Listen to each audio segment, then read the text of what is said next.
กรรมเพื่อแสดงความกตัญญูกตเวทีต่อผู้ที่มีพระคุณต่อวัดพระแดงเฮา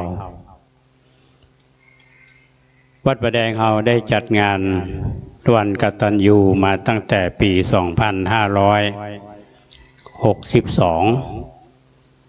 ก่อนหน้านั้นเขาก็ได้จัดงานวันกองทุนพระเจ้าที่โลกราชเอาใจชื่อว่าวันกองทุนพระเจ้าที่โลกราชกิจกรรมหลัก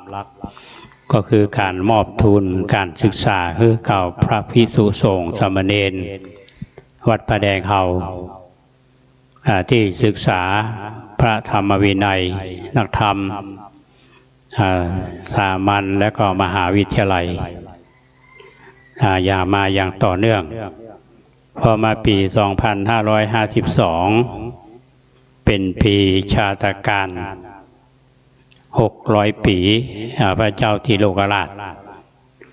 ทางคณะสงฆ์ทางฝ่ายบ้านเมืองเชียงใหม่เฮาก็ได้จัดกิจกรรม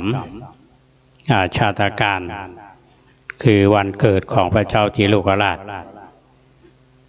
ทางวัดพระแดงเฮาก็ถือเอาปี 2562 เป็นปีที่ครบ600 ปีชาตการพระเจ้าที่โลกราชง่ายๆก็คือว่าวันที่26 เดือนพฤษภาคมเป็นวันเกิดของพระเจ้าที่โลกราชซึ่งทางนักวิชาการเพื่อนก็ประชุมกันเพื่อนก็มีความเห็นร่วมกันวัดพระแดงเขาก็ถือเอาวันที่26ของเดือนพฤษภาคมของทุกปีมาจัดวันกตัญญูคำว่ากตัญญูนี้ไม่ได้หมายถึงเฉพาะพระเจ้าที่โลกราชเขาก็น้อมรำลึกถวายเป็นพระราชกุศลแด่บูรพกษัตริย์เช่นว่าพระเจ้าสามฝั่งแกนซึ่งเป็นพระราชบิดาของพระเจ้าที่โลกราช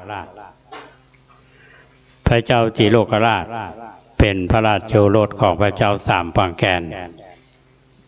พระเมืองแก้วซึ่งเป็นปนัดดาหรือเป็นเหลนของพระเจ้าที่โลกราชที่มีส่วนเกี่ยวข้อง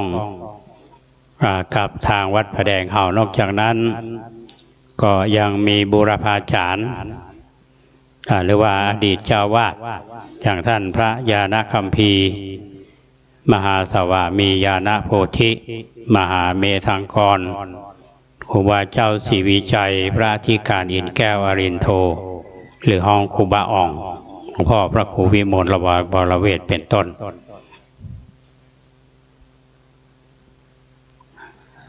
หาพานหาอะไรมาที่มั่ง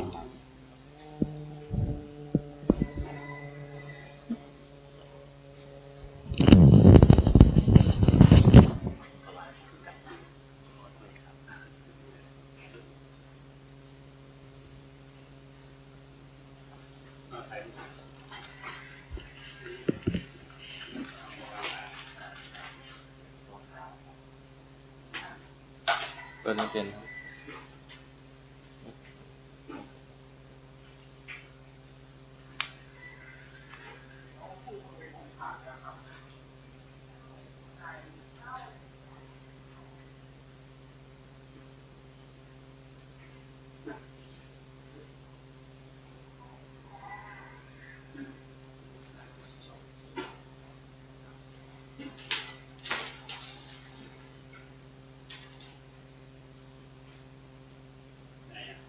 ครับ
ตู้ไม้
ตอนนี้ก็มี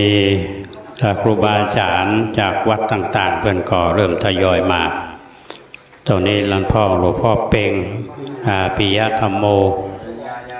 เจ้าวาดวัดห้วยทรายก็กำลังเดินทางมาถึง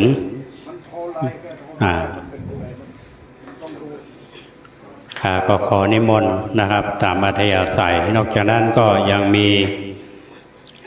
วันนี้หลวงพ่อขาวก็ได้มอบหมายอันนี้เก็บกันซ้อนไว้นะซ้อนพุ่นก็ได้เดินทางมาแล้วนะเพราะฉะนั้นก็ขอบคุณครับไปโดยเต่ากันจัตตาโลธรรมาวัฏันติอายุวโนสุขังพลังหลวงพ่อเวก็นั่งตามอัธยาศัยเนี่ย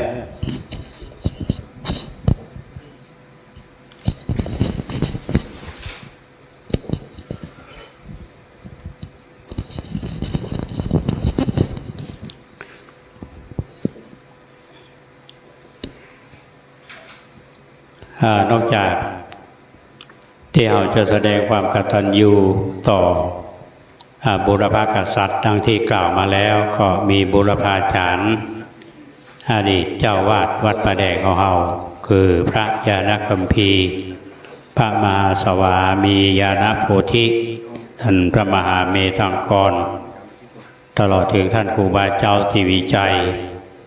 พระอธิการอินแก้วอรินโทหรือครูบาอ่องและท่านพระครูวิมลวรเวทเป็นต้นตลอดจนถึงผู้มีพระคุณต่อวัดประแดงเฮาทุกรูปทุกองค์ในโอกาสเดียวกันนี้ก็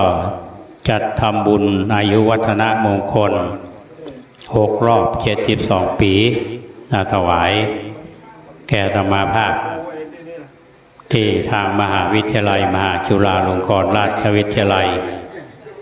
ได้มอบปริญญาครุศาสตร์ดุษฎีบัณฑิตกิตติมศักดิ์สาขาวิชาพุทธบริหารการศึกษาซึ่งก็ได้เข้าไปรับจากสมเด็จพระอริยวงศากตญาณสมเด็จพระสังฆราชสกลมหาสังฆปรินายกที่มหาวิทยาลัยมหาจุฬาลงกรณราชวิทยาลัยอำเภอวังน้อยจังหวัดพระนครศรีอยุธยาเมื่อวันที่10 ธันวาคม 2566 ที่ผ่านมาแล้วก็ได้ประกอบพิธีในการต้อนรับที่บ้านเกิดที่บ้านกลางอำเภอลีจังหวัดลำพูนเมื่อวันที่20 ธันวาคม 2566ในปีนี้ทางที่วัดประแดงเฮาก็ได้กำหนดจัดกิจกรรมร่วมในวันกตัญญูเพราะฉะนั้นวันกตัญญูนี้เรามีกิจกรรมร่วมกันก็คือแสดงความกตัญญูต่อผู้ที่มีพระคุณต่อหมู่เฮาท่านทั้งหลายและกำหนดการในวันนี้คือวันเสาร์ที่25 พฤษภาคมเวลา 4 โมงเกิงคณะศรัทธาสาธุชนพร้อมคณะศรัทธาเฮาพร้อมกันที่วัดประแดงซึ่งก็มีญาติโยมทยอยกันมาแล้วพอสมควรท่านที่จะขึ้นมาร่วมกิจกรรม ทำบุญในครั้งนี้ก็ขอเชิญขึ้นมาได้ละเวลานี้ เมื่อถึงเวลา 17 นาฬิกาหรือ 5 โมงก็จะเริ่มทำพิธีโดยประธานจุดธูปเทียนบูชาพระรัตนตรัยสมาทานเบญจศีลพระสงฆ์สวดพุทธมนต์แล้วก็มีทอดผ้าบางสกุลพระสงฆ์พิจารณาพระสงฆ์สุกุลพระสงฆ์อนุโมทนาก็เจริญจิตภาวนาแผ่เมตตาเป็นสิทธิพิธีหลังจากที่พระสงฆ์ท่านได้เจริญสวดพุทธมนต์แล้วก็จะมีการเวียนตามกล่าวถวายสังฆทานอุทิศเพราะวันนี้เป็นวันทักษิณานุปทานเพื่ออุทิศส่วนกุศลพระราชกุศลแด่พระเจ้าสามปางแก่นพระเจ้าติโลกราชพระเมืองแก้วบุรพาจารย์ตลอดจนถึงพระญาณคัมภีร์ดังที่กล่าวแล้วหลังจากนั้นเราก็จะได้ร่วมกันทำกิจกรรมพระสงฆ์ที่ได้อาราธนามาในวันนี้ก็ซึ่งเป็นพระมหาเถระเจ้าคณะปกครองตลอดจนถึงครูบาอาจารย์ซึ่งเป็นเจ้าวาดพระสังฆาธิการในตำบลสุเทพของเราซึ่งในขณะนี้ หลวงพ่อปุณเป่งชัยปิยธรรมโมหลวงพ่อเจ้าวาดวัดใหม่ห้วยทรายก็เมตตาเดินทางมาถึงแผ่นที่เรียบร้อยแล้วแล้วก็จะมีหลายๆท่านกำลังทยอยกันมาเพราะฉะนั้นพี่น้องศรัทธาสาธุชนทุกท่านที่มีเวลาธรรมาภาพก็ขอเชิญชวนท่านทั้งหลายเข้าร่วมกิจกรรมหมู่เฮาท่านทั้งหลายเป็นเจ้าภาพกันหมดวันนี้ก็ตั้งแต่เจ้าเป็นต้นมาเราก็ขึ้นมาช่วยกันดูแลแล้วก็วันนี้มีพระสงฆ์ซึ่งเป็นศิษย์เก่าเขาก็ขึ้นมาร่วมกิจกรรมมาถวายมุทิตาจิตไปบางส่วนแล้วสำหรับในวันพรุ่งนี้วันที่26 พฤษภาคมซึ่งตามที่เราได้กำหนดเอาไว้ว่าเวลาประมาณ 8 โมงเกินก็จะร่วมขบวนแห่สัญญาบัตรปริญญาบัตรเนาะซึ่งจะตั้งขบวนกันหน้าลานกิจกรรมหน้าวัดประแดงมหาวิหารแต่แล้วเขาก็จะมีการฟ้อนอวยพรเนาะเสร็จแล้วก็ได้ขึ้นมาทางบันไดหน้าแล้วก็ขึ้นมาบนวิหารเมื่อขึ้นมาบนวิหารเรียบร้อยแล้วนี่ก็จะมีการจุดธูปเทียนบูชาพระรัตนตรัยถวายสักการะพระมหาเถระเจ้าพนักงานเชิญปริญญาครุศาสตร์ดุษฎีบัณฑิตกิติมศักดิ์แล้วอ่านเกียรติใบประกาศเกียรติคุณพระสงฆ์ทรงสมณศักดิ์เจริญชัยมงคลคาถาตอนที่กล่าวสมาทานศีลและอาราธนาว่าพระวิปริตก็เวลา 9:39 นาทีโดยประมาณพระสงฆ์ทรงสมณศักดิ์เจริญพุทธมนต์สืบจตาก็เขาก็ได้อาราธนาพระเดชพระคุณท่านเจ้าคุณพระปริยัติพระเทพปริยัติที่ปรึกษาเจ้าคณะภาค 7เจ้าวาดวัด7 ยอดพระอารามหลวงพระเดชพระคุณท่านเจ้าคุณพระเทพมังคลาจารย์เจ้าคณะจังหวัดเชียงใหม่วัดท่าตอนพระอารามหลวงพระเดชพระคุณท่านเจ้าคุณพระเทพสิงหวราจารย์รองเจ้าคณะจังหวัดเชียงใหม่วัดพระสิงห์วรมหาวิหารพระเดชพระคุณท่านเจ้าคุณพระภาวนาธรรมาภิรัตน์เจ้าคณะอำเภอเมืองเชียงใหม่พระครูวิทิตศาสนาธรรองเจ้าคณะอำเภอเมืองเชียงใหม่พระครูสิริรัชิลานุกูล รองเจ้าคณะจังหวัดอำเภอเมืองเชียงใหม่จากนั้นก็มีท่านเจ้าวาดหลายวัดได้เนตตามาเจริญพุทธมนต์สืบชะตาเมื่อมีการสืบชะตาเป็นที่เรียบร้อยแล้วเขาก็จะได้กล่าวถวายสังฆทานถวายจตุปัจจัยทายธรรมแด่พระสงฆ์ประธานสงฆ์กล่าวสัมโมทนียกถาพระสงฆ์อนุโมทนาอาตมาภาพก็ในฐานะที่เป็นเจ้าของงานในนามของคณะศรัทธาวัดประแดงเฮาก็จะได้กล่าวขอบคุณพระมหาเถระและอนุโมทนาส่วนบุญส่วนกุศลที่ญาติโยมทั้งหลายทั้งที่คณะศรัทธาวัดประแดงเฮาและข้าผู้มีส่วนในการสร้างบุญสร้างกุศลที่มาร่วมกันที่แสดงความมีน้ำใจงานทุกงานเราได้รับความมีน้ำใจจากบรรดาพี่น้องศรัทธาผู้ที่มีความเลื่อมใสในองค์ของสมเด็จพระสัมมาสัมพุทธเจ้าอย่างในปีนี้ เราก็จัดภัตตาหารถวายพระสงฆ์มหาเถระก็ได้จัดเป็นโต๊ะจีนเนาะโต๊ะจีนแล้วก็ส่วนหนึ่งเราก็จะ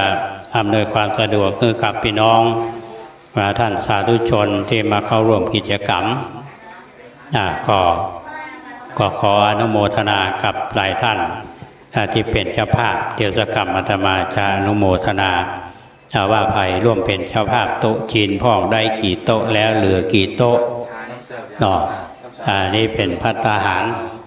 ถวายพระสงฆ์ส่วนโรงทานก็มีหลายโรงทานเท่าที่พอนึกออกตอนนี้ก็มีคณะกรรมการหมู่บ้านนำโดยแม่หลวงผ่องใสพรหมสากลุ่มแม่บ้านก็เป็นเจ้าภาพผัดไทยเนาะเป็นเจ้าภาพผัดไทยและคณะศรัทธาวัดสันทรายหลวงโดยการนำของท่านพระครูสังฆบริหารธรรมนูญธรรมกุโนเจ้าวาดวัดสันทรายหลวงเป็นเจ้าภาพก๋วยเตี๋ยวและนอกจากนั้นก็ยังมีคนพ่อประยูนคุณแม่สิริลักษณ์ตันติเสรีอันนี้เป็นแจ้งมาในไลน์ว่าเพื่อนจะนำพะโล้ไก่หวานและลาบไก่มาเลี้ยงพี่น้องศรัทธาเฮาส่วนทางคณะศรัทธาวัดท่าสตอยโดยคุณสุรพีหรือน้องอ้อยอินทสังในนามครอบครัวอินทสังก็จะได้นำข้าวเงี้ยวแล้วก็ของหวานนอกจากนั้นก็ยังมีกลุ่มของคนแม่สุนทรีสันทนาวิจิตรคุณแม่สมพรโอภาสพันธ์คุณแม่ทองเหรียญทิพย์กนกครูทูติ๋มเนาะก็เป็นเจ้าภาพลาดหน้าหมูมักและยังเป็นเจ้าภาพโต๊ะจีนแถม1 โต๊ะหรอกนี่ต้องขออนุโมทนาและนอกจากนั้นก็ยังมีคุณสำราญคุณนิรุบลปันตทาหรือที่รู้จักกันว่าช่างกบโยมอำเภอสันปะตองก็จะนำของหวานมาร่วมในโรงทานในวันพรุ่งนี้อันนี้เท่าที่นึกได้ในตอนนี้หลังจากที่เราได้ทำกิจกรรมช่วงมีเจริญจิตภาวนาเป็นพิธีละถวายภัตตาหารแด่พระภิกษุสงฆ์สามเณรที่เราได้อาราธนามาแล้วก็ท่านทั้งหลายมีน้ำใจอย่างในปีนี้ทางท่านพระครูสมุวิสุวัตรวรกิจโจท่านผู้สถานีอำนวยวิทยุ104.50ก็มอบหมายให้พระและสามเณรจากวัดไผ่หินมาช่วยงานตั้งแต่วันจัดสถานที่แล้วก็มาช่วยในวันนี้ก็มีสามเณร ได้มาเพื่อที่จะมาดูแลครูบาอาจารย์ก็ต้องขออนุโมทนาขอบใจมากและนอกจากนั้นก็ยังเรื่องของจัดสถานที่ในส่วนของเต็นท์ก็ดีเก้าอี้ก็ดีเนาะที่ติดตั้งมานี่ก็ต้องขออนุโมทนากับท่านนายกเทศมนตรีตำบลสุเทพเฮาโดยสำนักปลัดขออำนวยความสะดวกในการติดตั้งแล้วก็อำนวยความสะดวกหลายด้านและโดยเฉพาะการประดับประดาดอกไม้วันนี้คุณนิ่มมาทั้ง2 วันละก็มาดูแลเรื่องการประดับตอนนี้กำลังทำงานอยู่เนาะดอกไม้ที่ประดับจึงตั้งลุ่มวัดบนวัดเนี่ยก็งามก็นึกถึงคุณนิ่มพร้อมทีมงานก็ต้องขออนุโมทนาส่วนจัดสถานที่บนวิหารนี่ก็ต้องขอบใจยกย่องท่านแจ็คหรือว่าท่านปีชาภูริปัญโยท่านพระครูสมุผู้เลิศชัยวังโสท่านเจ้าวาดวัดอุโมงค์สนทธรรมเป็นผู้ดูแลประสานงานขอยืมจากวัดต่างๆมาจัดเป็นที่เรียบร้อยโอ้ท่านเจ้าคุณมาแล้ว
เอาอันนั้นมาก่อนเนี่ยตังค์เนี่ย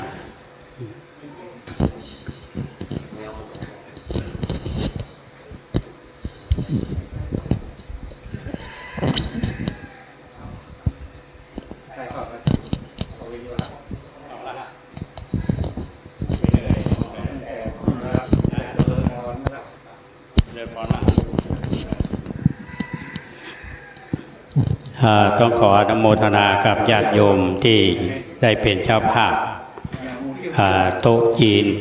มีคุณแม่สุนทรีสันทนะวิจิตรคุณแม่สมพรอุภาสพันธ์คุณแม่ทองเหรียญทิพย์กนกและครูติ๋มอันนี้เป็นเจ้าภาพโต๊ะจีนส่วนแถมส่วนหนึ่งก็เป็นเจ้าภาพลงทานอย่างนี้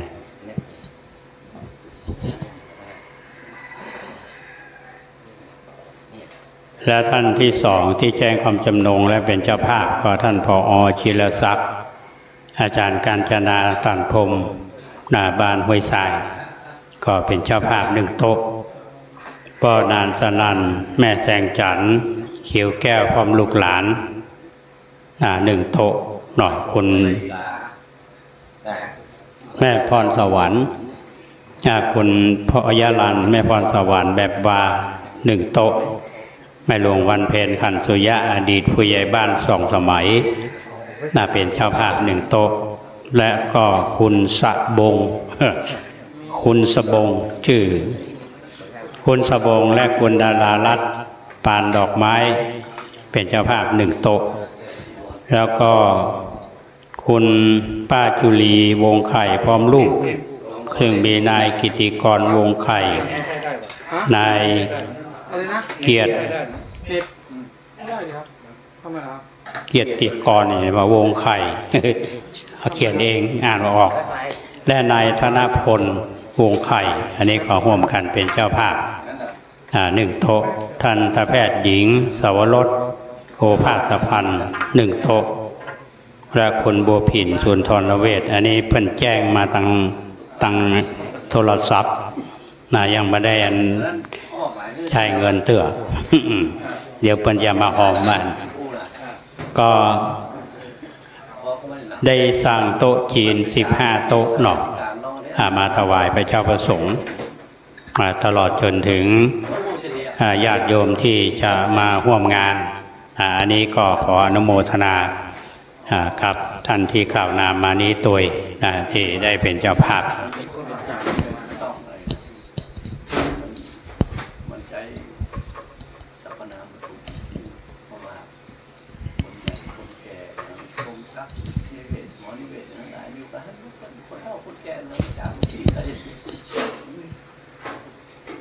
อาจารย์วิโรจน์อาตมาเป็นคำสงสารละหลวงพี่วิโรจน์ที่ว่าที่ใจอธิการได้นะพวกนี้มันคงมีตำแหน่งคงมีอัตราสูงซุปเปอร์อีโค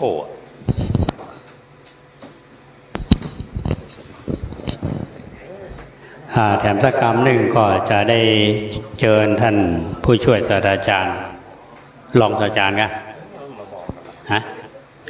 รองศาสตราจารย์ดร.วิโรจน์อินทนนท์เนาะท่านรองศาสตราจารย์ดร.วิโรจน์อินทนนท์ได้เป็นพิธีกรวันนี้ได้ขอเมตตาเพื่อนมาที่จริงขอเพื่อนวันพรุ่งนี้ก็บอกวันที่25ผมมีไปเป็นพิธีกรเพื่อนก็ยินดีที่จะมาช่วยตอนนี้เพื่อนเดินทางมาถึงละโดยเฉพาะท่านดร.วิโรจน์เฮานี่เป็นศิษย์เก่าวัดบุพารามทำงานอยู่ที่มช.เฮาเมื่อมีกิจกรรมด้านศาสนาโดยเฉพาะศาสนาเรื่องในมหาวิทยาลัยเชียงใหม่เนี่ยก็จะมีท่านอาจารย์ดร.วิโรจน์คนหนึ่งที่มีบทบาทในวันนี้ก็เช่นเดียวกันเพราะฉะนั้นตรงนี้ก็ขอเชิญพรท่านอาจารย์ศาสตราจารย์ดร.วิโรจน์อินทนนท์เทศตอนนี้ท่านพระครูไพบูลย์เนี่ยเทศโล123มาเทศเชิญอาจารย์วิโรจน์ครับตอนนี้กำลังถ่ายทอดเสียงสถานีวิทยุ104.50เนี่ยเซ็นเซอร์ด้วยนะครับเอาตัวนี้ก็ได้ครับได้แล้วครับโอ้ขอบคุณ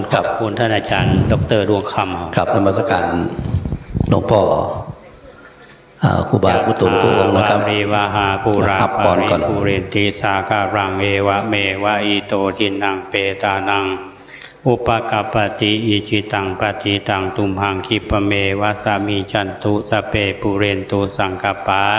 จันโทปนะระโสยถามณิโชติระโสยถาบัดนี้หมายมีท่านพระครูไพบูลย์เจติยานุรักษ์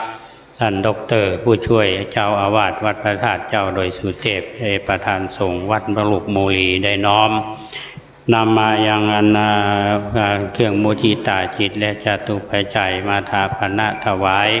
ในวันกตัญญูกตวันตูวัดป่าแดงมหาวิหารในโอกาสที่เขากับผมได้มีอายุ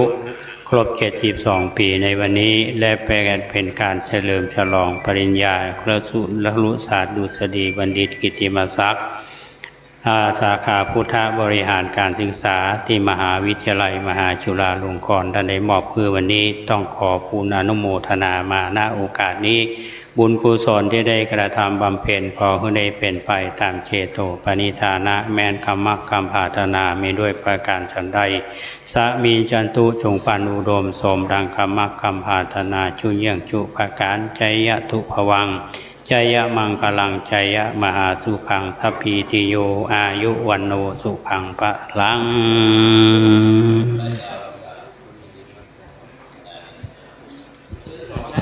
ครับประธานสงฆ์วัดโลกมาแล้วนะครับเจ้าอาวาสตัวแตะครับวันนี้ครูบาสังฆเจ้ากำลังมานะครับเข้าสู่วัดป่าแดงมหาวิหารของเราพี่น้องศรัทธาของเรานะครับตอนนี้ถ้าว่างการว่างงานขึ้นมาบนวัดของเราเด้อนะครับวันนี้เป็นวันเริ่มแรกเป็นวันที่เราจะได้ทำบุญทักษิณานุปทานอุทิศผลบุญผลกุศลไปให้กับครูบาอาจารย์ตลอดไปจนถึงผู้มีอุปการะคุณต่อวัดวาอารามไล่เก้ามาตั้งแต่เจนสมัยเจ้าป่อปัญญาติโลกนะครับตั้งแต่สมัยปัญญาติโลกมานะครับครูบาญาณกัมพีละผู้เป็นเจ้าอาวาสนะครับตั้งแต่เก้าแต่เงามาก็จะอ่านวันนี้ก็จะได้ทำบุญอุทิศผลบุญผลกุศลเหล่านี้ไปให้กับผีตายเก่าเน่าเมินตั้งหลายก่อนนะครับแล้วว่าวันพรุ่งนี้เราจะได้ทำบุญวันนี้เป็นการทำบุญทักษิณานุปทานอุทิศผลบุญผลกุศลแต่ว่าวันพรุ่งนี้นั้นเราจะได้ทำบุญ72 ปี72 ปีก็เป็นงานบุญใหญ่นะงานบุญใหญ่ของหลวงพ่อพระครูโกสิทธิ์ปริญญาตยาภรณ์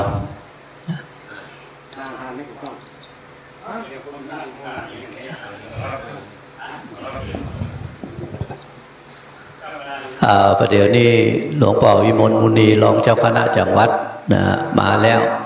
วันนี้เขาได้นิมนต์ถึงหมดกันอยู่19 ตนวันพูกแถมแต่ว่าวันนี้นั้นก็จะมีหลายท่านหลายองค์ที่จะได้มาก่อนนะเนื่องจากว่าวันพรุ่งนี้นั้นก็จะติดงานอยู่นะครับท่านใดที่มีงานวันพูกก็มาก่อนในวันนี้นะครับหลวงพ่อเจ้าคุณนิมนต์นั้นก็ได้นิมนต์ในวันนี้นะครับก็ได้เมตตามาเดี๋ยวนี้ได้มาพรั่งพร้อมตั้งบนวิหารครูบาสังฆเจ้าของเรานะครับที่มาถึงแล้วก็ขึ้นมาตั้งบนกันนะครับเดี๋ยวสักกรรมหนึ่งนะครับสักกรรมหนึ่งเขาก็จะได้เริ่มประกอบพิธีของเรามานั่งอู้จากันตั้งบนเพก่อนนะครับหลวงพ่อข่าวอยู่ตั้งบนเพนะครับท่านพระครูสมุวิจุวัฒน์พระครูใบดีกาสมัครวัดฝ่ายหินนะครับเนาะก็ขึ้นมากันละ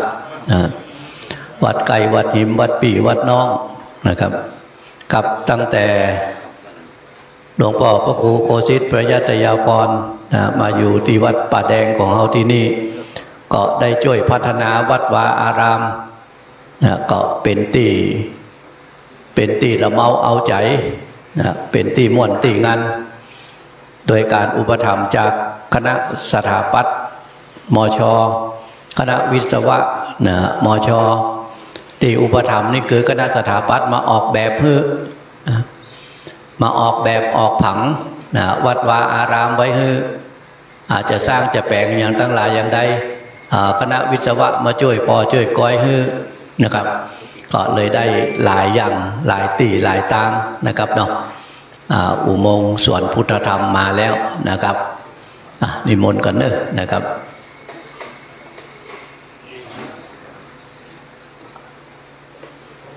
กับ72 ปีละนะครับ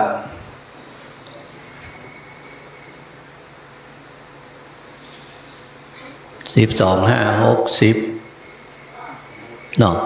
12 6 7 6 รอบแล้วกันเนาะนะครับ6 รอบ6 รอบ72ละนะครับเนอะนะครับเอามาแล้วนะครับอาจารย์ใหญ่ผอ.ครับผอ.โรงเรียนธรรมราชหลวงพ่อพระครูปริยัติกิจจาภรณ์กิจจาภิวัตรนะครับมันลงเพลโคสิตปริยัตยาภรณ์เพลนะมันก็ลงเหมือนกันนะครับเนาะพระสหายกันกับหลวงพ่อนะที่ได้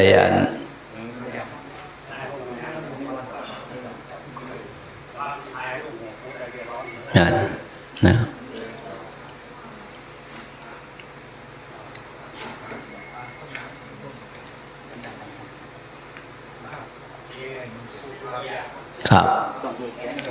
หลวงพ่อพระครูผอ.ของโรงเรียนธรรมราชนะครับได้ช่วยพ่อช่วยก้อยด้วยกันอยู่กรุงเทพมาด้วยกันนะครับเนาะนะครับครับวันนี้ก็ได้มาร่ว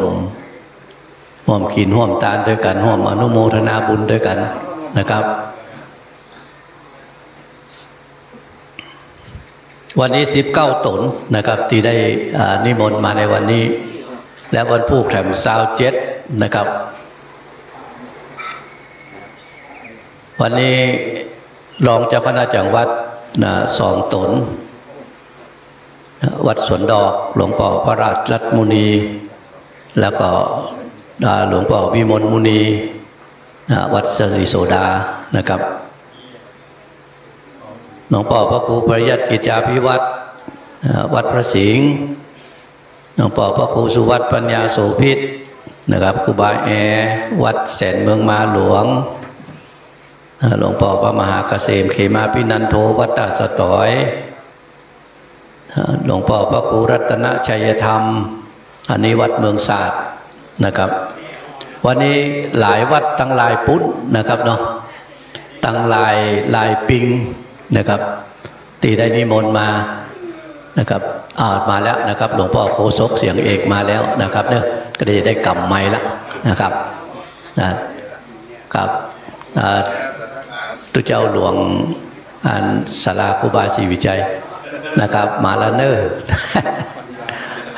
หลวงพ่อพระครูปัญญาสังฆการนะครับเปิ่นจะอ่านออกเสียงกันเป็นหลวงพ่อปัญญาสังฆทานว่านะ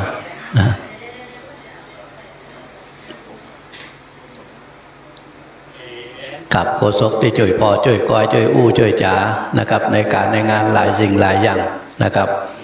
กับวัดสรีศรีโสดา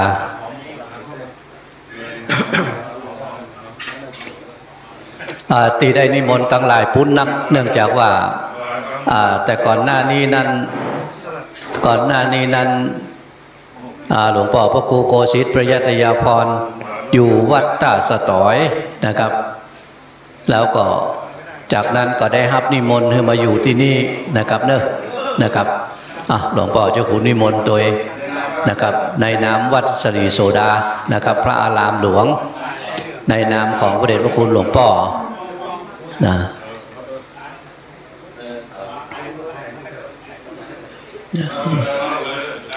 ได้นะครับ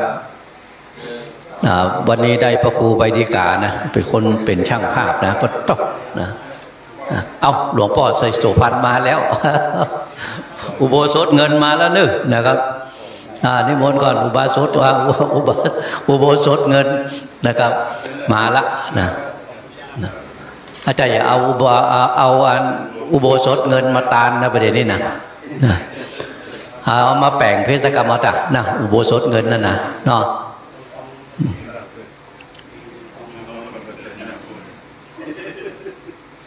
กับพระครูพิทักษ์สุทธิคุณ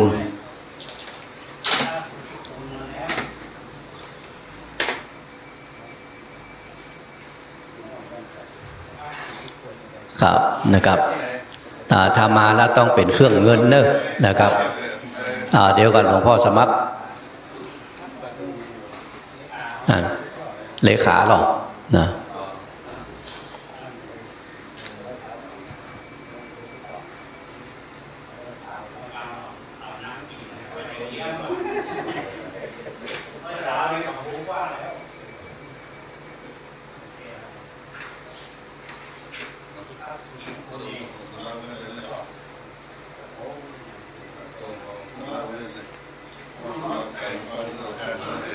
ครับหลวงพ่อเมืองศาสตร์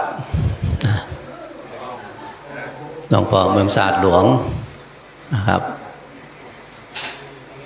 กับอย่างที่ว่าตะกี้นั่นนะครับว่าอันพระครูโคสิตประยัตยากรเฮานั้นอยู่ตั้งหลายปุ้นมาก่อนนะครับอยู่วัดตาสตอยจากวัดตาสตอยได้รับนิมนต์ให้มาอยู่ที่วัดป่าแดงของเฮาที่นี่มาช่วยพ่อช่วยก้อยช่วยรับพัฒนานะครับวัดวาอารามทั้งหลายนะครับเนาะก็จนเป็นอันที่พอเหมาะพองามขึ้นมาจนถึงประเดี๋ยวนี้นะครับเนาะวิหารเท่านี้มันเป็นวิหารเก่าน่าจะได้สัก200ได้จะได้เนาะถ้าจะว่ากับคนเจนสมัยนั้นแต่ก่อนวิหารหลังนี้เป็นวิหารน้อยนะวิหารหลวงแต่ปุ่นนะอยู่ในหมู่บ้านปุ่นนะครับอุโบสถเขาอยู่ในหมู่บ้านปุ่นนะครับลงไปทางลุ่มปุ่นนะแต่ก่อนทางบนนี่แต่นะครับก็เป็นสถานที่ปฏิบัติธรรมนะครับเปิดห้องกันว่าป่าแดงน้อยนะป่าแดงหลวงอยู่ลุ่มปุ่นนะป่าแดงมหาวิหารนะพอมาล่ามาลูนมาเขาก็โคตรขึ้นมาติ๊กๆเนี่ยนะครับก็เลยกลายเป็นป่าแดงมหาวิหารไปด้วยกันถึงหมดเนี่ยนะครับประเดี๋ยวนี้นะเพราะอย่างอันวิหารหลังนี้แปลงมาเช่นสมัยปุณละนะครับมีบักกี้หลังครับนะวิหารอย่างนี้นะเพราะว่าวิหารที่มีโขงพระเจ้านะอยู่ในพระธาตุเจดีย์นะครับโขงพระเจ้าอยู่ในพระธาตุเจดีย์นะครับอยู่ตั้งหลังปุณนะครับพระเจ้าองค์ตั้งหน้านี่อันนี้เป็นพระเจ้าที่ศรัทธาเปิ่นเอามาตานเมื่อลูนนะครับก็บอกฮู้จะเนี่ยใดนะครับเนาะนะครับก็เลยมีพระเจ้าอยู่2 องค์อยู่เนี่ยนะครับตั้งในนี่นะพระเจ้าที่อยู่ในโขงเนี่ยนะครับวิหารที่มีพระเจ้าอยู่ในโขงพระธาตุเนี่ยถ้าเราไปเราก็จะหันที่วัดปราสาทนะครับวัดปราสาทวัดผาบ่องนะครับเนาะที่อยู่ตั้งในพุ่นนะครับก็จะหันอย่างเงี้ยนะครับอยู่ในโขงตั้งในในเวลาที่มีการมีงานแต่ก่อนเปิ้นจะมีผ้ากั้งมีผ้ากั้งผ้าม่านนะครับกั้นเอาไว้ตัดที่โขงฮะเวลาที่บ่มีงานพระเจ้ารับแล้วบ่อยนั่นนะครับเนาะก็จะปิดไว้นะครับเปิ้นว่าพระเจ้ารับละนะตัดที่เหลือนั้นก็เปิดนะครับเนาะก็เป็นอย่างนั้นนะครับเพราะอย่างนั้นในแต่ละที่แต่ละทางเพราะว่าวิหารนั้นเป็นที่อยู่ตัวนะครับพระเจ้าพระสงฆ์ก็อยู่บนวิหารได้ตัวเสตือเวลาที่วันศีลวันธรรมกลางภาษาคนเฒ่ามานอนวัดนอนวาก็นอนกันบนวิหารนะครับก็กลัวนะครับว่าเวลานอนไปแล้วนอนเมื่อค่ำเมื่อคืนเดียดแข่งไปทางนั้นไปทางนี้จะไปทางพระเจ้ากาอินะนะครับเนาะเปิ้นก็จะมีผ้ากั้งนะครับผ้ากั้งผ้าม่านเอากั้นไว้เหรอนะปิดพระเจ้าไว้บ่ฮื้อได้หันเนี่ยนะครับแล้วก็เวลาเฮาอู้เฮาจ๋าเฮานั่งเฮาอย่างทั้งหลายนะก็จะได้อู้จ๋ากันสะดวกน้อยหนึ่งอีนะ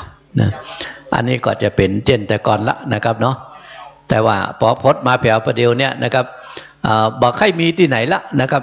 ที่พระธาตุเจดีย์นะครับอยู่ตั้งหลังวิหารนะครับที่จะเป็นอย่างอี้นะครับและเวลาที่แปลงมาลุนไผ่ก็บอกให้แปลงอี้ละนะครับเขาจะยกพระธาตุเจดีย์เอาไว้ที่หนึ่ง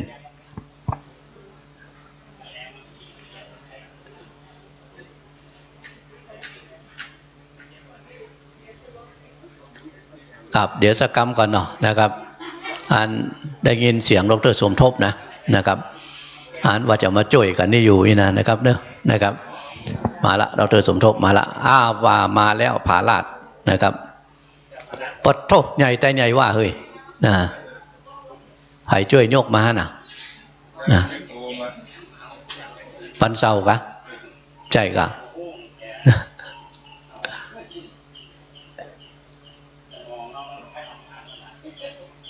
ผาลาดที่สูงก็จะต้องได้ของใหญ่ๆหน่อยนะครับเนอะนะ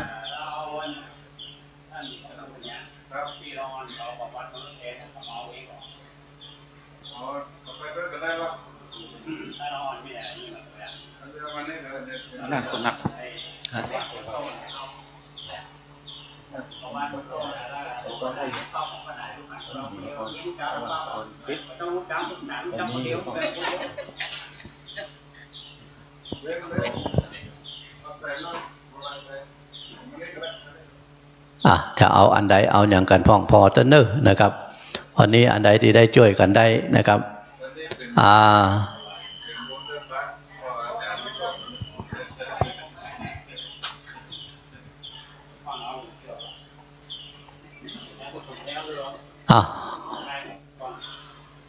นั่นได้ละประเด็นนี้อันนี้ทีมงานหรอกทีมงานจะได้ถ่ายรูปงามๆหน่อยแสนเมืองมาหลวงนะครับครับตึงผาลาดตัวนะครับเนาะครับผาลาดหัวควงอันมีไผ่เอาใส่หูปันถ้าทำมีที่ไว้ก็เป็นอย่างก็เดี๋ยวจะยกไปบ้าน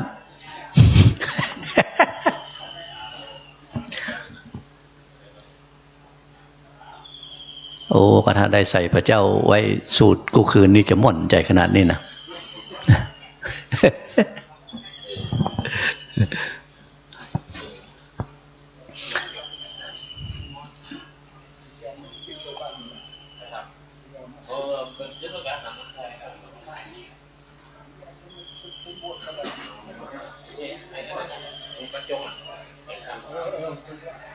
ครับไปที่ครูบาสังฆเจ้าที่มาถึงแล้วก่อนนิมนต์นะครับ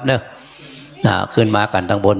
ปุ่นหันเอาตั้งหน้าพอสักกรรมเหมาะพองามพุทธกรรมเอาจะเอาตั้งอย่างไรลองก้อยเราเป็นที่ตั้งสารูปปิมปาจัดเหมาะจัดงามค้างอยู่อย่างเดียวคือมันได้เอาพระเจ้าใส่มาตัวถ้าเอาพระเจ้าใส่มาตัวแถมนี้งามพระคันธาราลาดนั่นนะใส่ตั้งในนั่นนะโอ้เหมาะขนาดลองก้อยก่อนนะครับลองก้อยก่อน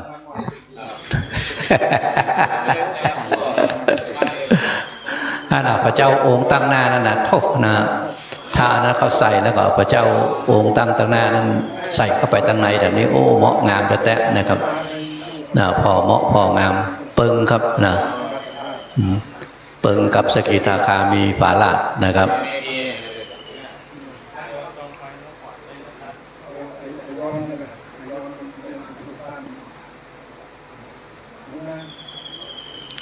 ครับวันนี้เสียงที่เขาเขาจานี่เขาถ่ายทอดไปตั้ง 104.5 ตัวหนกนะครับกับสักเตือก็เสียงว่าอาจจะย่างไปพร้อมนะครับเพราะว่ากำไม้อยู่คนเดียวนะครับตะกี้ว่าจะขอท่านพระครูเปิ้นปั่นปอนตัวกับมาได้กำไม้สักกันครับท่านผู้ฟังทุกท่านนะครับที่ได้ฟังในรายการวิทยุนะครับวันนี้เขาจัดเป็นรายการพิเศษนะครับสถานีวิทยุ 104.5 วัดฝ่ายหินนะก็ได้มาถ่ายทอดเสียงอยู่ที่วัดป่าแดงมหาวิหารในวาระโอกาสทำบุญอายุ72 ปีของท่านพระครูโกสิทธิ์ปริยัตยาภรณ์ซึ่งในวันนี้นั้นเป็นการทำบุญครบ6 รอบนะ72 ปี72 ปีในขณะเดียวกันของการทำบุญในวันนี้นั้นก็ถือว่าเป็นการทำบุญเพื่อ ถวายมุทิตาจิตกับหลวงพ่อพระครูโกสิทธิ์ปริยัตยาภรณ์ในโอกาสที่เมื่อวันที่10 ธันวาคม 2566หลวงพ่อพระครูได้ไปรับปริญญาครุศาสตร์ดุษฎีบัณฑิตกิติมศักดิ์สาขาวิชาพุทธบริหารการศึกษาจากมหาวิทยาลัยมหาจุฬาลงกรณราชวิทยาลัยวันที่10 ธันวาละนะครับเนาะเขาก็ท้าโอกาสว่าจะเอาเมื่อใดดีหายนะในการที่จะได้ถวายมุทิตาจิตในการที่หลวงพ่อได้ช่วยเหลือในด้านการศึกษานะครับช่วยพ่อช่วยกอยก่อนหน้านั้นเป็นรองอธิการบดีของมหาวิทยาลัยมหาจุฬาลงกรณราชวิทยาลัยวิทยาเขตเชียงใหม่นะครับก็เป็นรองอธิการอยู่4 ปีนะครับเพราะฉะนั้นในวันนี้นั้นก็ถือโอกาสถึง2 อย่างนะครับในการทำบุญของเขาในวันนี้นะครับได้โดยกันตึงมดตึงมวลนะครับณโอกาสวันนี้นั้นจะได้ทำบุญอุทิศผลบุญผลกุศลไปให้กับบูรพาจารย์ไปให้กับคนที่สร้างวัดสร้างวาไล่มาตั้งแต่เจนของพญาติโลกราชนะครับที่ได้แปลงวัดนี้นะได้แปลงได้สร้างตั้งแต่เจนเจ้าพ่อพญา3 ฝั่งแขนนะครับครูบาญาณกัมปีละครูบาญาณกัมปีนะตลอดจนถึงตู้เจ้าหลวงกุตนกุองค์ศรัทธากุผู้กุคนที่ได้เป็นกุรุอุปถากนะครับได้ช่วยพอวัดวาอารามของวัดป่าแดงแห่งนี้จนมาถึงประเดี๋ยวนี้นะครับเนาะ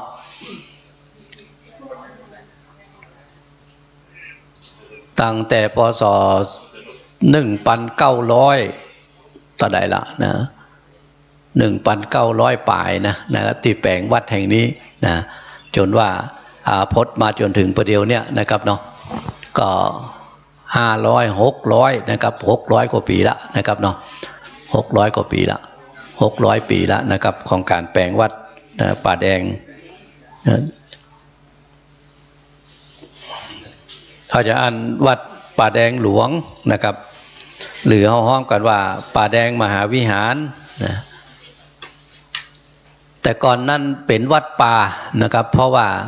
ตัดนี้นั้นจะมีไม้แดงอยู่นักนะเปิ่นก็เลยห้องว่าป่าแดงนะป่าแดงนะรัตมหาวิหารนะครับป่าแดงหลวงนะครับ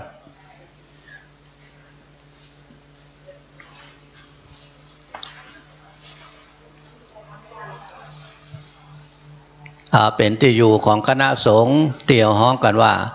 คณะสงฆ์4 โหรปักษ์นะครับตู้เจ้าที่ลูกตัง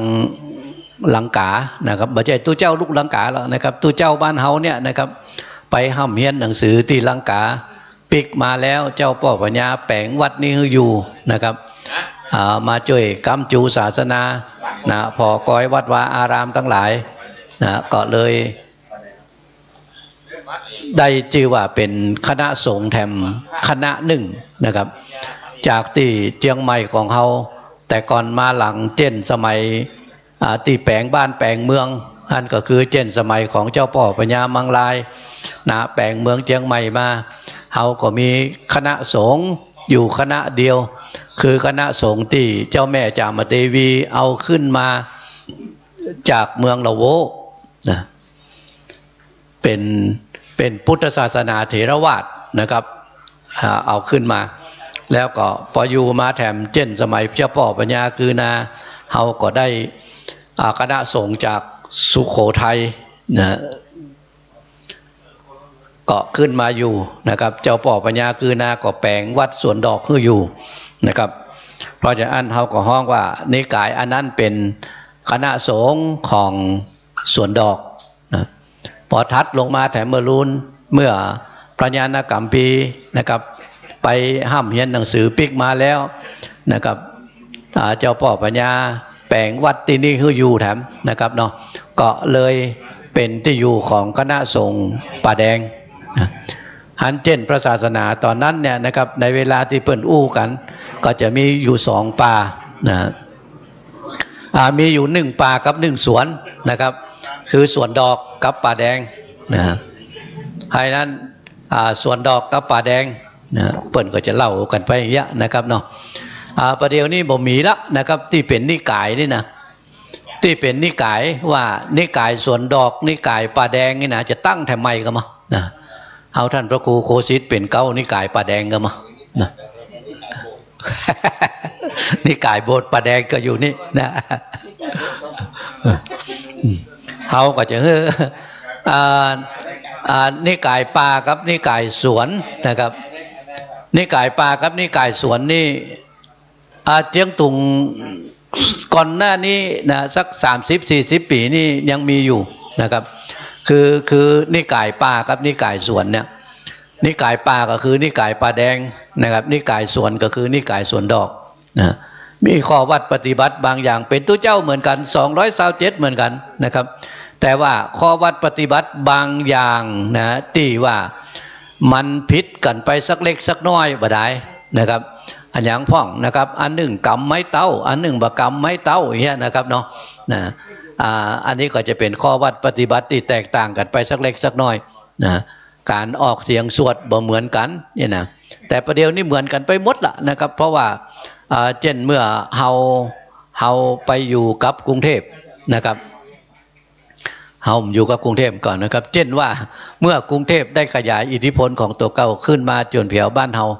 แล้วก็เอาตู้เจ้าบ้านเฮาไปห้ามเรียนศึกษานะครับเฮาก็ได้ข้อวัดปฏิบัติ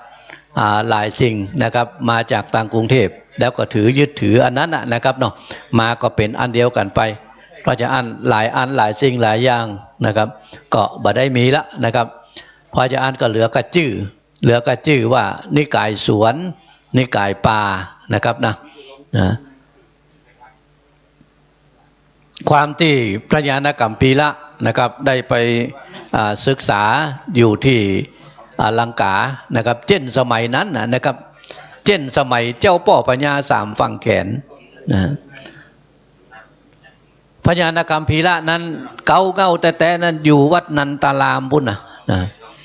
อยู่วัดนันตารามกับหลวงพ่อธรรมกิตินะหลวงพ่อธรรมกิตินะเป็นครูบาอาจารย์เปิ้นนะครับเปิ้นบวชมาตั้งแต่เป็นเน้นน้อยนะครับพดขึ้นมา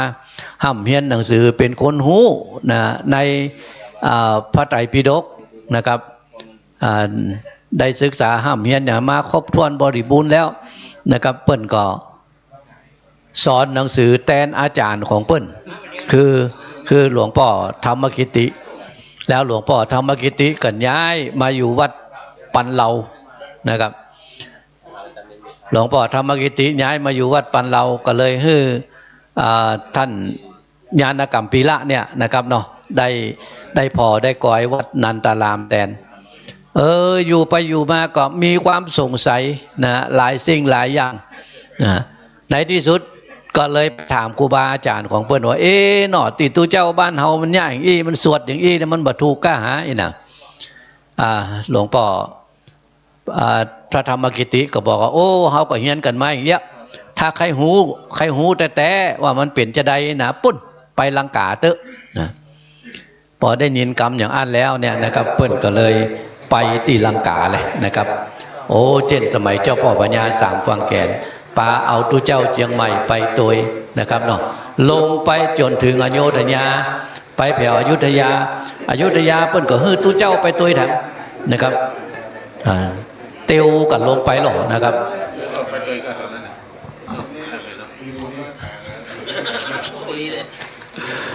ก็พากันเตียวไปนะต้นหนานะครับไปลงเหือที่อันมะลิตะนาวสีผู้น่ะตะนาวสีผู้น่ะ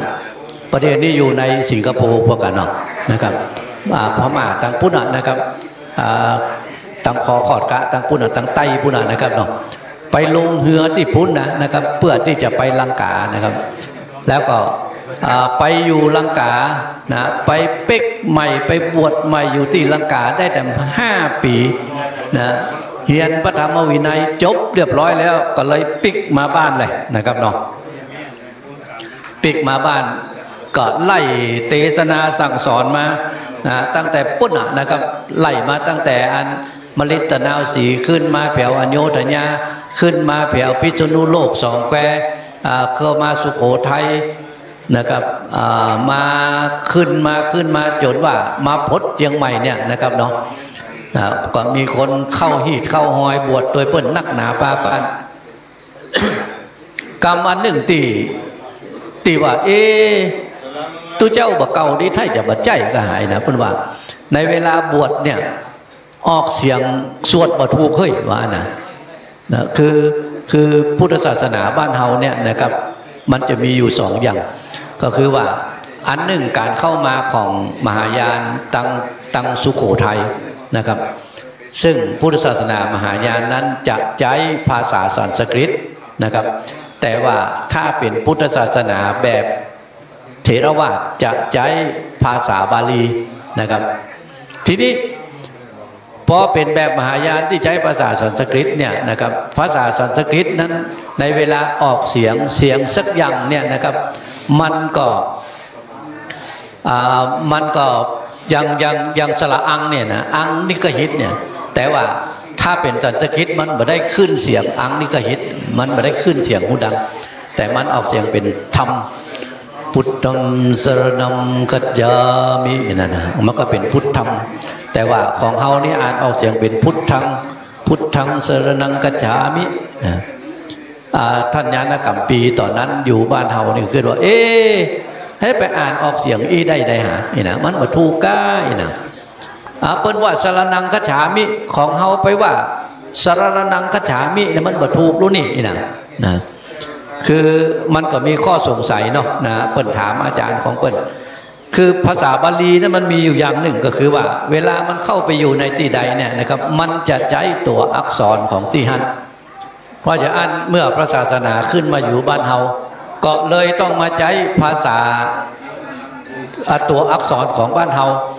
เป็นตัวที่บันทึกกัมพีนะครับเนาะเพราะฉะนั้นในเวลาที่ออกเสียงเนี่ยนะครับออกเสียงตัวนะเนี่ยตัวนะนอนเนนเนี่ยนะบ้านเฮานี่บ่ได้ออกเสียงตัวนะนอนเนนอย่างเดียวแต่เวลาเขาออกเสียงตัวนะเปิ้นฮ้องว่านะดังแมวนะถ้าอ่านออกเสียงตัวนะดังแมวเนี่ยเขาจะต้องอ่านออกเสียงเป็นละนะละนะพยัญชนะวัตตะละตะละทะดะละทะละนะเพราะฉะนั้นในเวลาที่ออกเสียงคำว่าสระนังเนี่ยถ้าอ่านเป็นกำเมืองเนี่ยนะจะต้องอ่านเป็นสระนังสระนังสระนังคัจฉามินะเหมือนกับถ้าเราได้ยินนั้นป้อนานเจ้าเตือป้อนนั้นโยขันนะครับสุรนันตุพนโตเตวะสังกัญญาเปิ้นจะว่าสุรนันตุนะจากคำว่าสุนันตุบ่ได้เนี่ยเพราะว่าณตัวนั้นมันมีกะต่อกับระนะนะระนะถ้ามาอ่านออกเสียงระนะเนี่ยมันบ่ถูกก้าอีนะแต่ว่าเป็นจะได้เปิ้นถึงออกเสียงอย่างนั้นนะครับเพราะว่าพยัญชนะเนี่ยนะครับภาษาบาลีเนี่ยนะครับในเวลาที่อ่านออกเสียงถ้าเขาอ่านออกเสียงระตะระตะระตะระทะระนะเปิ้นจะเอาลิ้นไปแตะกับปุ่มเหงือกเขียนน้อยหนึ่งก่อนนะมันจะเบาๆแต่มันบอกเอาเสียงดังนะเพราะว่าเสียงมันจะไปเหมือนกันกับวักตะวักต่อเต่านะถ้าวักต่อเต่าตะทะตะทะนะแต่ถ้าเป็นวักต่อปักตักเนี่ยมันจะอ่านออกเสียงเป็นระตะระตะระตะคือมันจะต้องไปแตะที่อ่านลิ้นเนี่ยนะครับจะต้องไปจิกกับเพดานปุ่มเหงือกให้ก่อนนะแล้วมันถึงจะอ่านออกเสียงได้เพราะฉะนั้นในเวลาออกเสียงระนะเนี่ยนะระนะเนี่ยคือระมันจะอยู่ติดตั้งไหนปุ่นนะครับมันจะเป็นระนะนะสระนันตุระนันตุนะ สรนังนะสรนังนะแต่ถ้าว่าเข้าไปแต่มันก็เลยกลายเป็นว่าโวยไปนะครับเป็นสรนังคัจฉามินะครับท่านก็มีความสงสัยอย่างว่าถ้าอีนี่เอาไปสวดบ่ถูกต้องกล้าหาถ้าไปสวดบ่ถูกต้องนี่มันบ่ใจลูกมันผิดลูกบ่เป็นตุเจ้ากาอีน่ะนะครับความสงสัยก็เกิดขึ้นพอความสงสัยเกิดขึ้นก็ปุ้นเลยไปศึกษาที่ลังกาพุ่นนะเอาเกิดถึงกำเปียนแต่ก่อนเนาะนะครับก็ต้องติวไปละนะติวลูกเจียงใหม่ไปแล้วจะไปกินข้าวที่ไหนก็ต้องไปตัวหมู่พ่อค้าทั้งหลายนะครับในเวลาที่หมู่พ่อค้าเปิ้นเตียวตางไปค้าขายตั้งปุ้นก็ไปตัวเปิ้นนะเจ้าพ่อปัญญาสามฟังแก่นั้นตอนที่พญานกัมพีละไปล่ำลาเปิ้นว่าข้าเจ้าขอไปห้ามเรียนหนังสืออาตมาขอไปห้ามเรียนหนังสือเถอะนะพญากาวิอาเจ้าพ่อปัญญาสามฟังแก่นั้นถวายสตังไปลายกหาปณะนะลายกหาปณะนั่นคือแล้วก็คือคนใจไปตัวนะสู่เขาไปช่วยพ่อทุเจ้าเนื้อนะครับก็ไปช่วยพ่อช่วยก้อยเพียบพุ่นนะครับน้องอันนี้ก็จะเป็นอันหนึ่งนะครับเล่าเรื่องให้ฟังนะครับสำหรับท่านผู้ฟังตามบ้านนะครับเนาะตีเปิด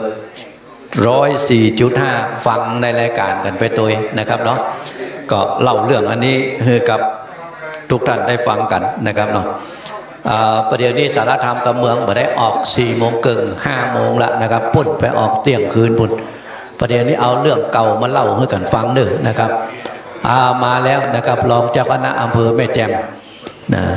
สัญลักษณ์ของแม่แจ่มอันหนึ่งก็คือหมอนผาไม่ใช่หมอนผาหมอนนะครับหมอนหกนะครับหมอนหกมันมีอยู่6 เหลี่ยมก็ไม่ใช่ก้ามันมีอยู่4 เหลี่ยมนั่นหรอกนะมันมีอยู่6 ลูกเนาะนะแต่มันแจ้ว่านอนแล้ว6 ขึ้น 6หรอกนะ ชื่อมันเป็นหมอน6นะครับอันนี้เป็นหมอนของปุ้นนะครับแม่แจ่มพร้อมกับด้วยผ้าห่อกัมพีนะเนื่องจากว่าท่านพระครูโคสิตไปเตะเลิงนะเอากัมพีไปจะได้เอาผ้าห่อกัมพีนะเข้าใส่ไปตัวนะครับเอาไว้ห่อกัมพีไปนะกับวันนี้ครูบาอาจารย์ที่ได้อังการรัตนามานะตึงแต่ว่าตึงวันนี้นะครับเนาะไม่ใช่แต่ว่าวันพุธกัน เขาเริ่มกันวันนี้นะครับ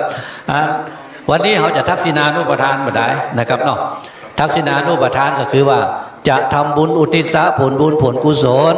ไปให้กับปีแต่เก่าเน่าเมินทั้งหลายไล่ตั้งแต่เจ้าพ่อปัญญาสามฟังแกนนะเป็นเก่าเป็นเงามานิมนต์ครูบาอาจารย์เน้อนะครับเน้อครูบาสังฆเจ้านิมนต์ขึ้นตีเน้อนะครับครับนิมนต์ขึ้นตีเถอะนะครับเน้อจะได้เวลาละนะครับกับครูบาสังฆเจ้านิมนต์ขึ้นตี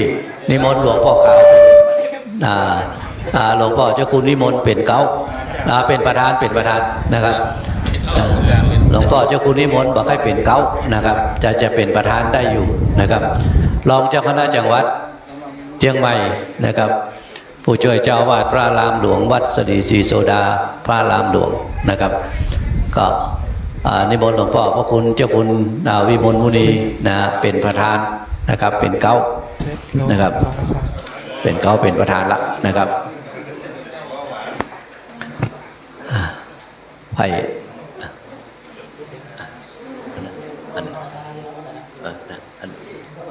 จะเอาไม่ใช่ก็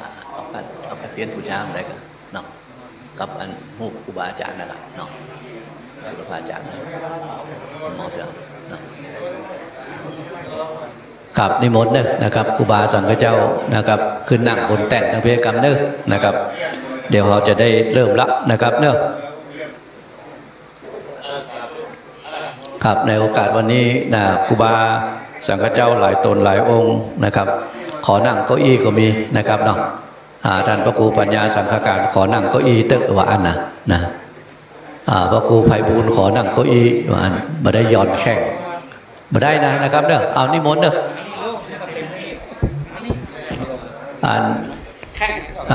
อันนี้ขอได้พัดลมนะครับพัดลม2 หลวงพ่อบุญเลิศนิมนต์เพชรนะครับ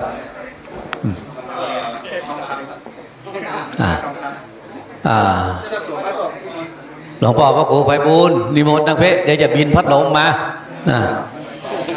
อยู่ไกลพัดลมถึงมาได้นะเพราะว่าไปออกตัดพระสังกระจายนะครับเนี่ยพระสังกระจายตึงยักษ์ข้าทำตนเนอะนะครับตั้งตายเพนะครบละเนาะนะครับพี่น้องศรัทธาเฮาตั้งลุ่มนะวันนี้ขึ้นมาตั้งบนนะครับเนอะนะครับพี่น้องศรัทธาเฮามาขึ้นมานะครับมาตั้งเพนะครับขึ้นมาตั้งบนกันเพเพราะว่าวันนี้ไม่ได้นะอนุญาตขึ้นมานะมันถูกที่ทุเจ้าจะนัก วันนี้เอาขึ้นมานะครับเนี่ยมานั่งกันบนเพเขาจะนั่งพับเพียบนะนั่งพ่อหล่อแม่เนี่ยนะครับเนี่ยมาขึ้นมาทางเพนะไม่เลี้ยงมาเพ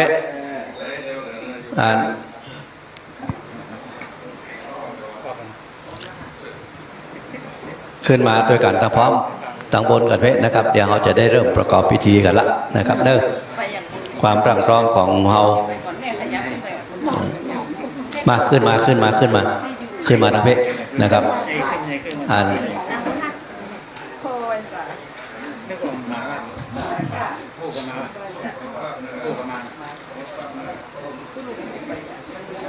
คุณอาจารย์นั่งคุณ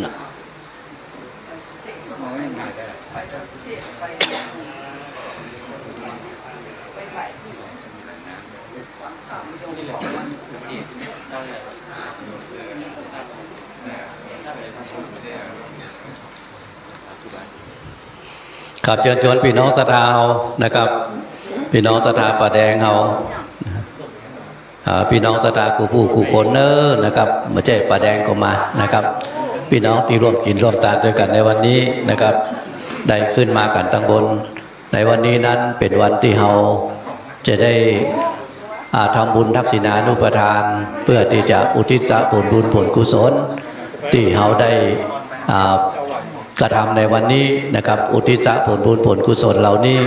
ไปให้กับบรรพชนไล่เก้าเงามาตั้งแต่พ่อพญาสามฝั่งแก่นเจ้าพ่อพญาติโลกนะครับไล่ลงมาจนเพียวหลวงพ่อพญานกรรมปีละนะครูบาอาจารย์กุตนกูองค์นะครับเนาะที่ได้ช่วยพอวัดวาอารามพระศาสนานะครับมาจนเพียววัดป่าแดงของเขาจนมาถึงประเดี๋ยวนี้นะครับเนาะก็ได้ช่วยกันพอช่วยกันก้อยตึงมดตึงมวลก็จะอันวันนี้นอกจากครูบาอาจารย์ที่ได้กล่าวนามมาแล้วตึงมดตึงมวลนั้นเราก็จะได้อุทิศผลบุญผลกุศลอันนี้ไปถึงกับหลวงพ่อครูบาบุญมีนะหรือว่าหลวงพ่อพระครูวิมลวรเวทนะครับวัดตาสตอย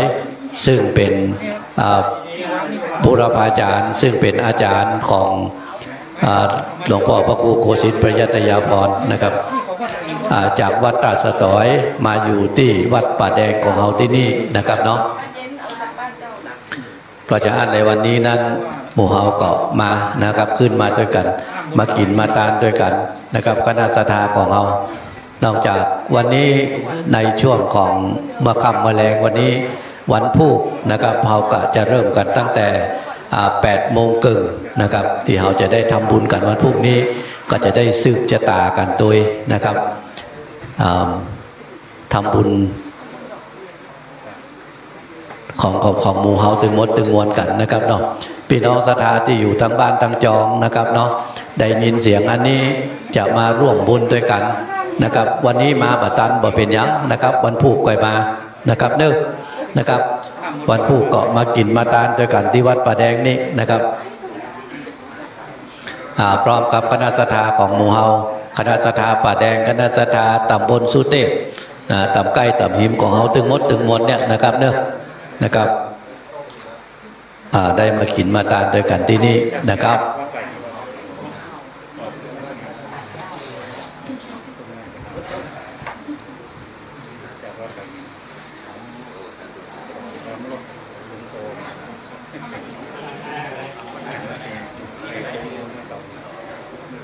เดี๋ยวนี้จะ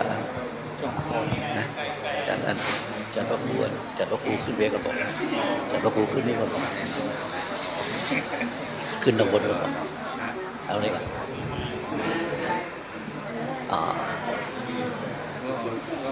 เอาตัวนี้บอก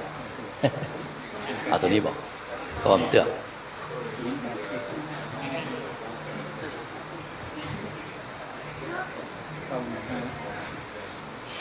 กับณตอนนี้ความพร้อมของหมู่เฮาตึงมดตึงมวลนะครับพี่น้องศรัทธาที่ขึ้นมาโดยกันตอนนี้แล้วนะครับกับลำดับจากนี้ไปเฮาก็จะได้ประกอบพิธีของเฮานะครับในลำดับแรกนี้ขอกราบอาราธนาหลวงพ่อพระครูโกสิทธิ์ประยัตยาภรณ์ตุเจ้าหลวงวัดป่าแดงมหาวิหารของเฮาได้ตามธูปตามเทียนบูชาพระรัตนตรัยครับขอกราบอาราธนาครับ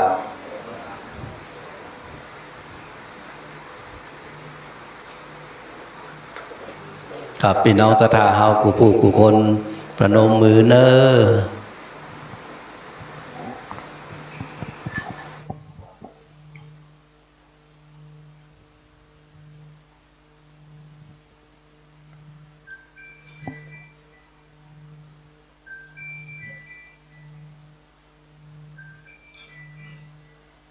ครับโอกาสนี้หลวงพ่อพระครูโกสิทธิ์ประยัตยาภรณ์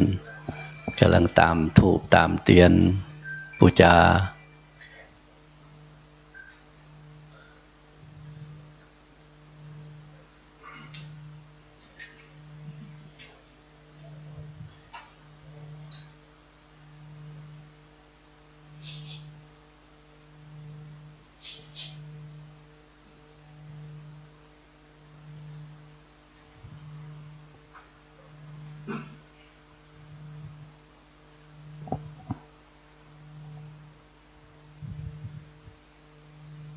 ครับเมื่อได้ตามเตียนด้านหน้าพระประธานแล้วหลวงพ่อพระครูจะได้ตามเตียน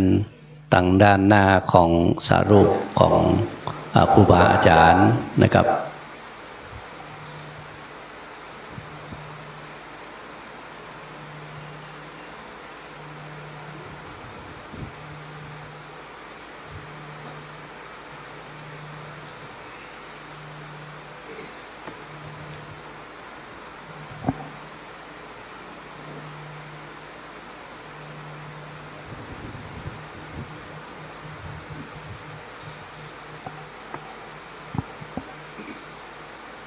ครับท่านดร.สมทบจะได้ประเคนขันศีลก่อนนะครับนะ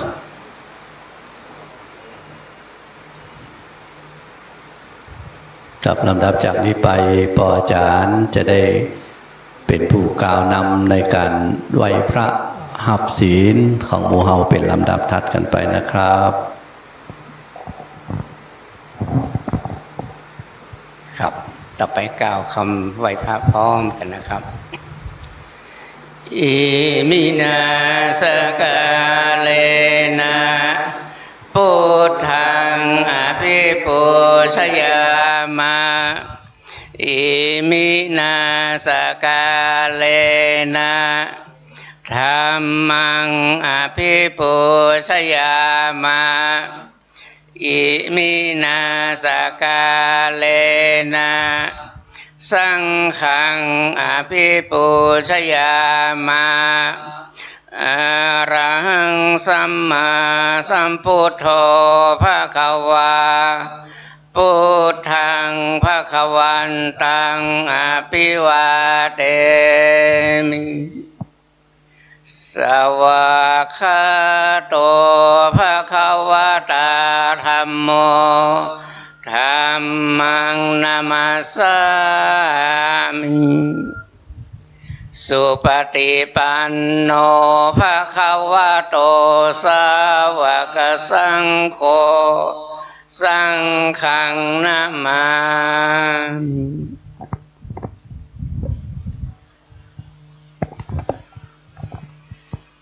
มายังปันเตวิสุงลักขณาทายาติสลาเนนะสหปัญจศีลานิยจามา ตุติยัมปิมะยังพันเตวิสุงวิสุงลักขณทายาติสลาเนนะสหปัญจศีลนิยจามาตาติยัมปิมะยังพันเตวิสุงวิสุงลักขณทายาติสลาเนนะสหปัญจศีลานิยจามานะโมตัสสะภะคะวะโตอะระหะโตสัมมาสัมพุทธัสสะนะโมตัสสะภะคะวะโตอะระหะโตสัมมาสัมพุทธัสสะนะโมตัสสะภะคะวะโตอะระหะโตสัมมาสัมพุทธัสสะนะโมตัสสะภะคะวะโตอะระหะโตสัมมาสัมพุทธัสสะนะโมตัสสะภะคะวะโตอะระหะโตสัมมาสัมพุทธัสสะนะโมตัสสะภะคะวะโตอะระหะโตสัมมาสัมพุทธัสสะพุทธังสรณังคัจฉามิพุทธังสรณังคัจฉามิธัมมังสรณังคัจฉามิธัมมังสรณังคัจฉามิสังฆังสรณังคัจฉามิสังฆังสรณังคัจฉามิทุติยัมปิพุทธังสรณังคัจฉา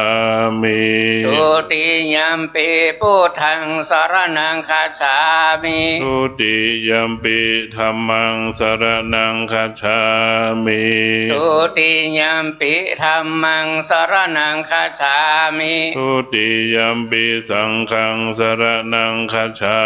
มิทุติยัมปิสังฆังสรณังคัจฉามิตติยัมปิพุทธังสรณังคัจฉามิตติยัมปิพุทธังสรณังคัจฉามิตติยัมปิธัมมังสรณังคัจฉามิตติยัมปิธัมมังสรณังคัจฉามิตติยัมปิสังฆังสรณังคัจฉามิตติยัมปิสังฆังสรณังคัจฉามิปานาติปาตาเวระมณีสิกขาปะทังสมาธิยามิปานาติปาตาเวระมณีสิกขาปะทังสมาธิยามิอทินนาทานาเวระมณีสิกขาปะทังสมาธิยามิอทินนาทานาเวระมณีสิกขาปะทังสมาธิยามิกาเมสุมิชฌาจาราเวระมณีสิกขาปะทังสมาธิยามิกาเมสุมิชฌาจาราเวระมณีสิกขาปะทังสมาธิยามิมุสาวาทาเวระมณีสิกขาปะทังสมาธิยามิมุสาวาตาเวระมณีสิกขาปะทังสมาธิยามิสุราเมรยมัชฌะปมาทฐานาเวระมณีสิกขาปะทังสมาธิยามิสุราเมรยมัชฌะปมาทฐานาเวระมณีสิกขาปะทังสมาธิยามิอิมานิปัญจสิกขาปทานิสีเลนะสุขติงยันติสีเลนะโภคสัมปทาสีเลนะนิพพุติงยันติตัสมาสีลังวิโสทะเยสาธุนะโมตัสสะภะคะวะโตอะระหะโตตัสสะนะโมตัสสะภะคะวะโตอะระหะโตสัมมาสัมพุทธัสสะนะโมตัสสะภะคะวะโตอะม มาสัมพุทธัสสะกุศลธรรมากุศลธัมมาปัญญากตาธัมมาสุขัญเวทนาตาธัมมาดุขัยเวทนายสัมปยุตตาธัมมาดุขมาสุขัยเวทนายสัมปยุตตากาธัมมาวิปากาธัมมาธัมมาเนวะวิปากานาวิปากาธัมมาธัมมาอุปาทินโนปาทานิยาธัมมาปาทานิยาธัมมาอนุปาทินานุปาทานิยาธัมมาสังกิริตาสังกิเลสิกาธัมมาสังกิเลสิกาธัมมา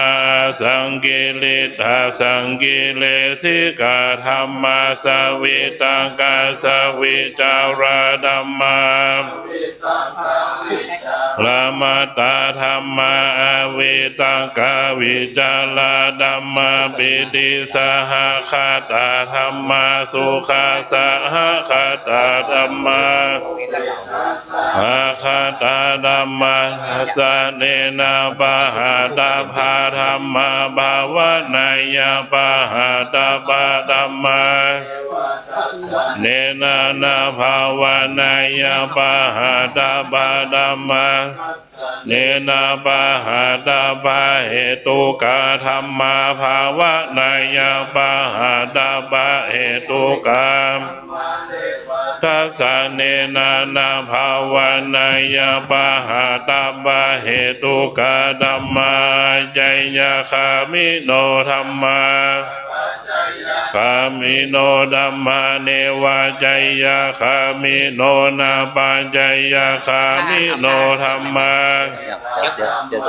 เสขาธัมมาเนวะเสขานาเสขาธัมมาปาริตาธัมมามหาคตา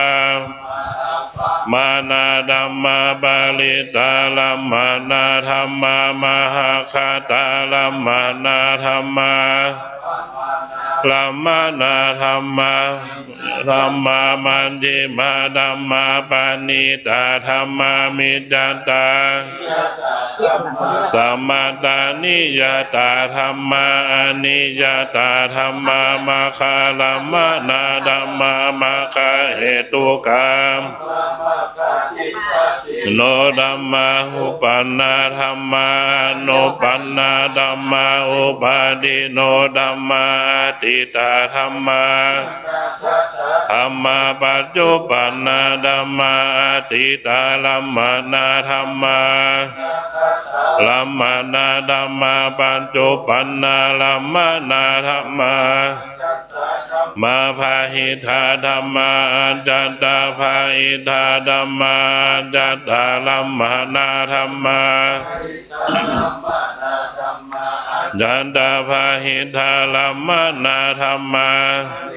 สันนาสัพพติขาธัมมาอนิทัสสนาสัพพติขาธัมมานาปฏิฆาธัมมาเหตุปัจจโยลัมมานาปัจจโยจโยอนันตระปัจจโยสัมมานันตระปัจจโยสหัชตาปัจจโยอัญญมัญญปัจจโยจโยปานิสยปัจจโยปุเรชาตาปัจจโยปัจฉาชาตาปัจจโยเสวนาปัจจโยวิปากปัจจโยอาหารปัจจโยโยชานาปัจจโยมัคคาปัจจโยสัมปายุตตาปัจจโยวิปยุตตาปัจจโยอติปัจจโยวิคตาปัจจโยอวิคตาปัจจโยกับครูบาสังฆเจ้าตึงหมดตึงมวลโดยการนำของหลวงพ่อพระวิมลมุนีรองเจ้าคณะจังหวัดได้โปรดเมตตาสวดมาติกาจบไปแล้วลำดับจากนี้ไปจะได้เรียนเชิญ ทุกท่านนะครับเนาะที่มาร่วมงานด้วยกันวันนี้จะได้ทอดผ้าปังสกุลซึ่งในลำดับแรกนั้นหลวงพ่อพระครูโกสิทธิ์ปริยัตยาภรณ์จะเป็นเก้าในการทอดผ้าปังสกุลลำดับแรกก่อนครับขอกราบอาราธนาหลวงพ่อครับได้การทอดผ้าปังสกุลลำดับแรกนะครับ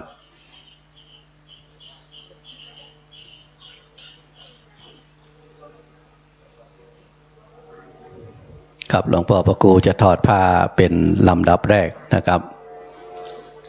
หลังจากนั้นแล้วจะเชิญพี่น้องศรัทธาเฮาตีมาตัวยกันตอนนี้นะครับเนอะจ่วยมาหับผ้าตอนนี้นะครับพี่น้องเฮากู้คนนะครับบอกว่ากู้คนก่อนเอาตั้งหน้านี่ก่อนมาขึ้นมาเพะสุมาเตเนอะบ่ได้พอจื้อพอเสียงตึงมดอ่ะบ่ได้เอาด้วยกันตึงมดเนี่ยนะครับมาร่วมกินร่วมทานด้วยกันนะครับเนาะบุญของการนั่งตั้งหน้านี่ดีอย่างเงี้ยนะครับ ไผ่นั่งตั้งหน้านั่งตั้งเก้านะครับเอาก็เจอกันกำเนิ่นนะครับแล้วก็พอไปส่องหน้าตู้เจ้านะครับเนิ่นกับเอาทอดบนภูษาโยงตะท่านเนิ่นนะครับไล่ลำดับกันลงไปเนิ่นนะครับจับตัดไผ่องค์ใดอย่างใดพอด้วยกันตึงมดเนิ่นพี่น้องเฮานะครับ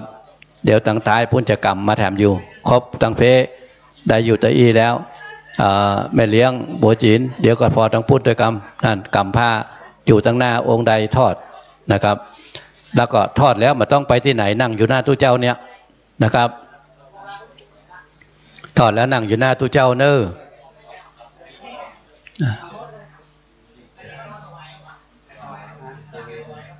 เนาะ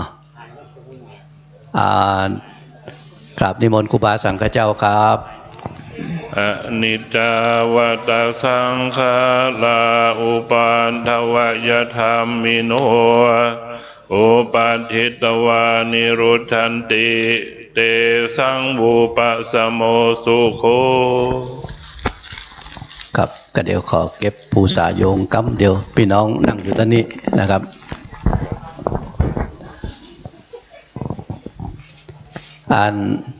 ส่วนพี่น้องที่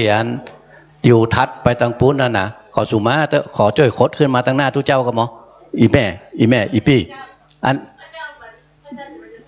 มาตั้งรูปมานี่แหละเปิดห้องมานี่แหละเว้ยมานี่ไม่เลี้ยงมาเพ่ห้องมาเพ่จะไปที่ไหนทำมันขึ้นมาทางบนเพ่มาที่ตู้เจ้าทางหลังเพ่นะครับไปอยู่สองหน้าตู้เจ้าเนอะขึ้นมาเข้าใจมาทางไหนเนี่ยไม่เลี้ยงอย่างปุ้นอ่ะสุมาเถอะเข้ามาทางไหนเพ่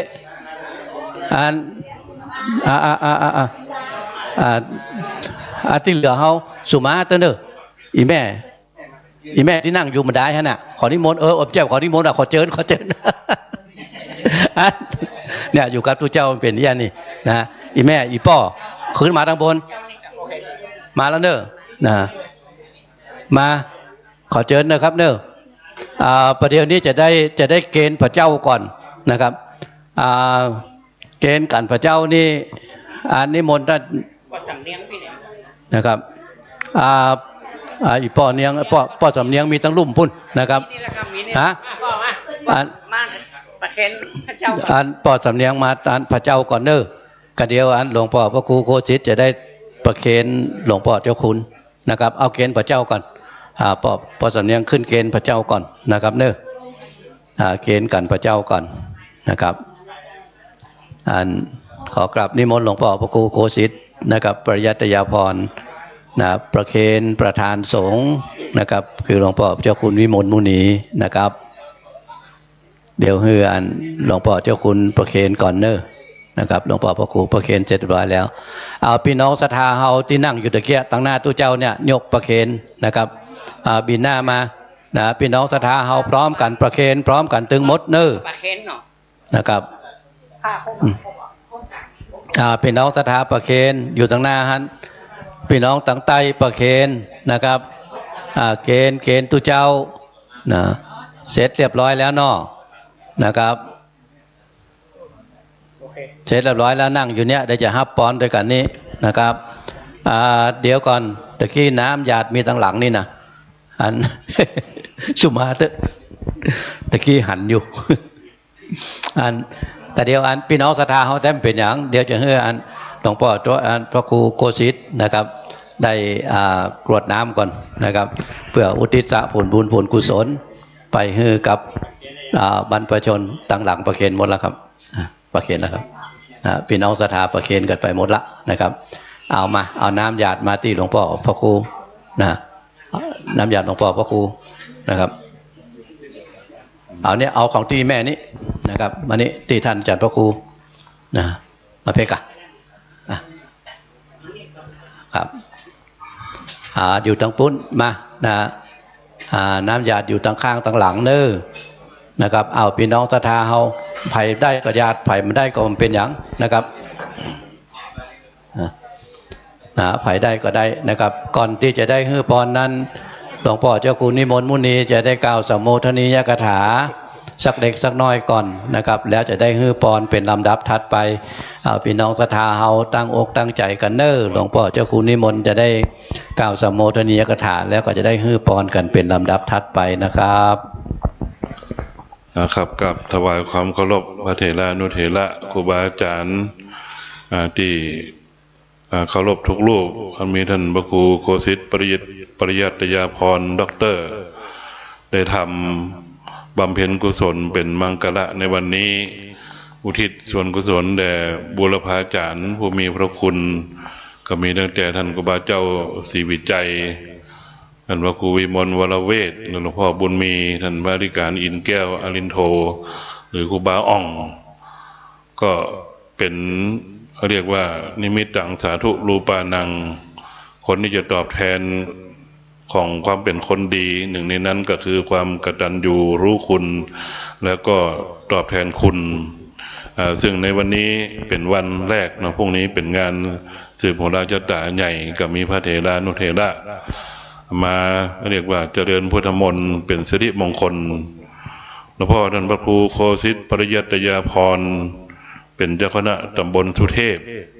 ซึ่งเก่ากับผมก็เคยได้สนองงานทางสอบนักธรรมสอบบาลีการปริยัติศึกษาที่วัดศรีโสดาก็เรียกว่าเป็นพระเถระที่เสมอต้นเสมอปลายประกอบด้วยพรหมวิหารธรรมและสังฆะวัตถุธรรมแล้วก็แม้ว่าจะมีอายุพรรษาหรือโรคภัยไข้เจ็บมาเบียดเบียนกับมั่นคงในพระรัตนตรัยก็มีอบอ้อมอารีวจีไพเราะสงเคราะห์ประชาชนวางตนพอเหมาะเสมอต้นเสมอปลายอย่างใดก็อย่างอันโดยเฉพาะอย่างยิ่งเป็นผู้มีพรหมวิหารธรรมเหมือนเดิมตั้งแต่วันแรกที่พบปะสมัยเป็นพระครูวินัยทรนำมทรทีละพงศ์เป็นจบมาใหม่สมัยนั้นก็มาทำงานอยู่ที่มจร.แล้วก็ได้สนองงานในฐานะหลวงพ่อเป็นรองที่การบดี2 สมัยจากนั้นมาก็ท่านก็ได้ดำรงตำแหน่งรองที่การบดีแล้วก็ผมแล้วก็อาตมาภาพก็ได้สืบทอดเจริญตามหีดหอยเปิดครบวาระกับผมมณมาก็ครบวาระตามพศซึ่งหลวงพ่อพระครูโคสิทธิ์ปริยัตยาพรนั้นได้ปฏิบัติหน้าที่ครบถ้วนสมบูรณ์ทุกประการด้านการศึกษานี่เป็นรองที่การบดีวิเขตเชียงใหม่แล้วก็ในอัตตสมบัติท่านก็ได้ถึงจบด็อกเตอร์จบปริญญาโทที่อเมริกามีสหธรรมในยุโรปอเมริกามากมายไปอเมริกาไปกระถามท่านธีรพงศ์ต้องอยู่ดีเนาะกระถามคุ้นเคยก็เป็นเจ้าหน้าตำบลเป็นครูบาอาจารย์ด้านการปกครองด้านการศึกษาเรียนล่าสุดก็ได้ครับถวายดุษฎีบัณฑิตในฐานะของมจร.วิเขตเชียงใหม่ถ้าวันเดียวกันคือในวันที่10กับผมนำมาภาพก็ครับจบวันนั้นพอดีเลยจังหวะก็พอดีคือในวันนี้ได้ครับถึงดุษฎีบัณฑิตสาขาพุทธบริหารการศึกษาอันนี้ถือว่าครบถ้วนอัตตสมบัติการปกครองศึกษาเผยแผ่หลวงพ่อออกรายการวิทยุทำหนังสือพิมพ์สมัยใหม่ๆนี่ออกตลอดพักหลังด้วยวันและวัยตามชราภาพไปตามวัยก็เรียกว่าลดหย่อนผ่อนไปสมัยก่อนเข้มแข็งรูปหนึ่งของพระคณะสงฆ์อำเภอเมืองเชียงใหม่คณะสงฆ์จังหวัดเชียงใหม่ปกครองศึกษาเผยแผ่สานุปการอาจารย์ดร.วิโรจน์ได้กล่าวตะกี้ว่าจะมีคณะสถาปัตย์ แล้วก็หลากหลายคณะวิศวะมาช่วยพอช่วยกวยมาจัดทำผังแม่บดในการพัฒนาวัดเป็นต้นแบบของการพัฒนาสาธารณูปการนี่ก็ถือว่าสมบูรณ์แบบแม้ว่าจะมีข้อจำกัดด้านอาคารสถานที่ทุนทรัพย์อื่นๆแต่หลวงพ่อก็เรียกว่าได้มีความมุ่งมั่นทุ่มเทเสียสละสร้างวัดป่าแดงจะเป็นวัดป่าธรรมด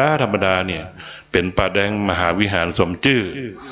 ก็ปกครองศึกษาภาษานุการนักสาธารณสงเคราะห์อันนี้ก็มีจังหวะมีโอกาสก็ยังหันไปบริจาคเข้าภาคยาบ้านช่วยเหลือที่อำเภอลีที่พวงคำลีละปูนก็เคยไปครับพระเดชคุณหลวงพ่อมาแล้ววันนี้ก็เป็นวันแรกในนามของคณะสงฆ์คณะศรัทธาทั้งมวลก็ขอน้อมถวายกำลังใจให้หลวงพ่อท่านพระครูโคสิตปริยัติยาภรณ์มีสุขภาพพลามัยสมบูรณ์แข็งแรงมีกำลังกายกำลังใจกำลังสติปัญญากล้าแข็งพร้อมมูลเพื่อจะได้บริหารปกครองคณะสงฆ์อย่างมีความกระตือรือร้นที่จะปฏิบัติตนปฏิบัติงานสมก็เป็นสังฆโสพลสมก็ชื่อโคสิตปริยัติยาภรณ์โดยสมบูรณ์โดยยิ่งขึ้นไปก็ผมขออาราธนาคุณพระศรีรัตนตรัยปรมีธรรมครูบาเจ้าศิวิจัยความศักดิ์สิทธิ์ของพระบรมธาตุโดยสุเทพเป็นปริพรปกปักรักษาคุ้มครองหลวงพ่อพระครูโคสิตปริยัติยาภรณ์อยู่เป็นร่มโพร่มไทรของลูกหลานตลอดจิรัตทิฏฐิการด้วยเถิด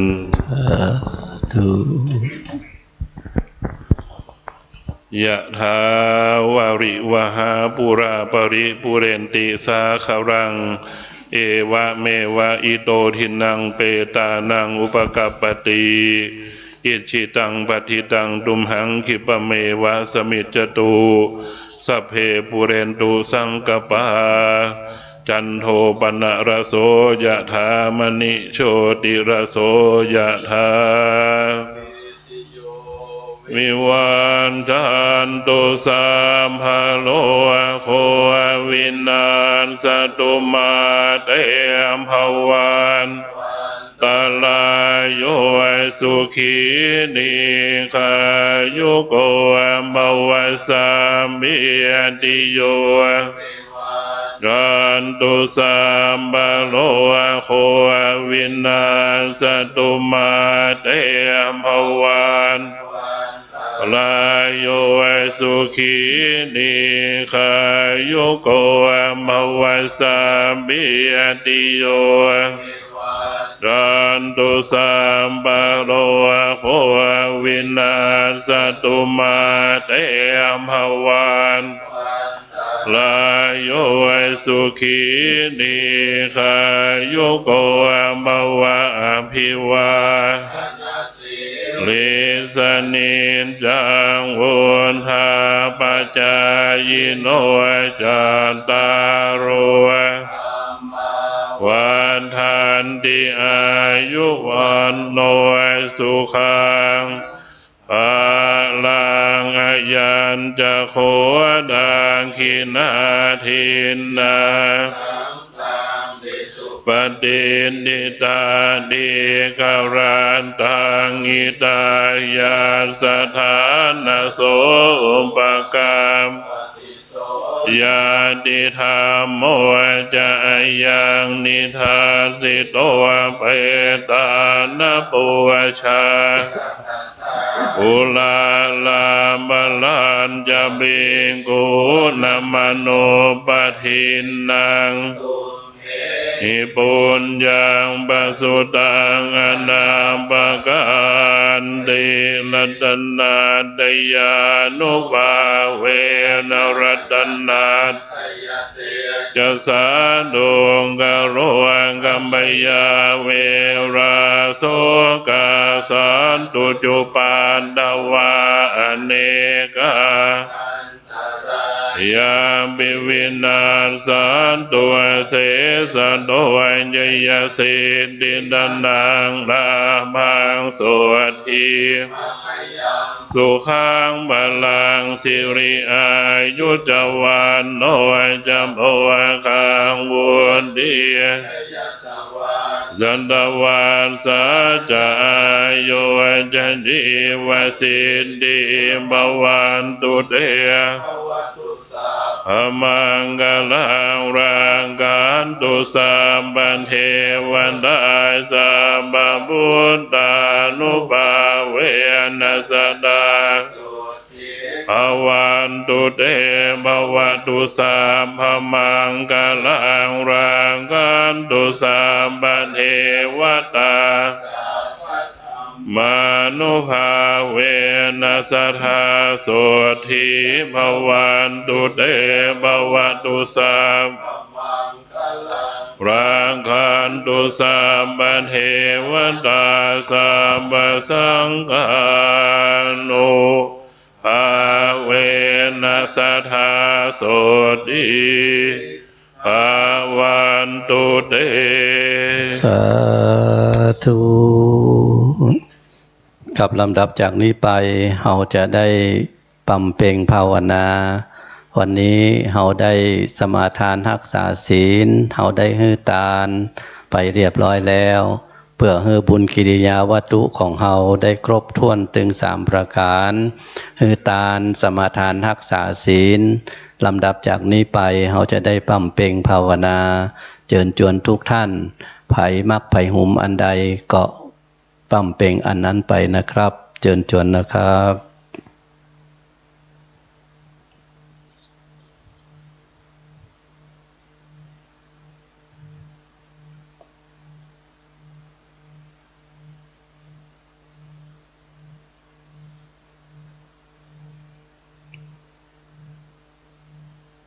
ครับพอสมควรแก่เวลาแล้วจากนี้ไปเราจะได้อธิษฐานส่วนบุญที่เราได้บำเพ็ญมา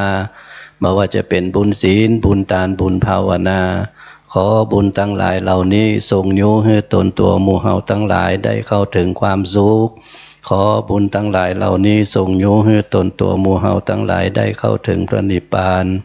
จากนั้นเราจะได้อุทิศผลบุญผลกุศลที่เราได้บำเพ็ญมานี้ไปให้กับเทวบุตรเทวดาเทพาอาหักเจ้าตีเจ้าตางเจ้ากรรมนายเวรเป็นลำดับถัดกันไปนะครับ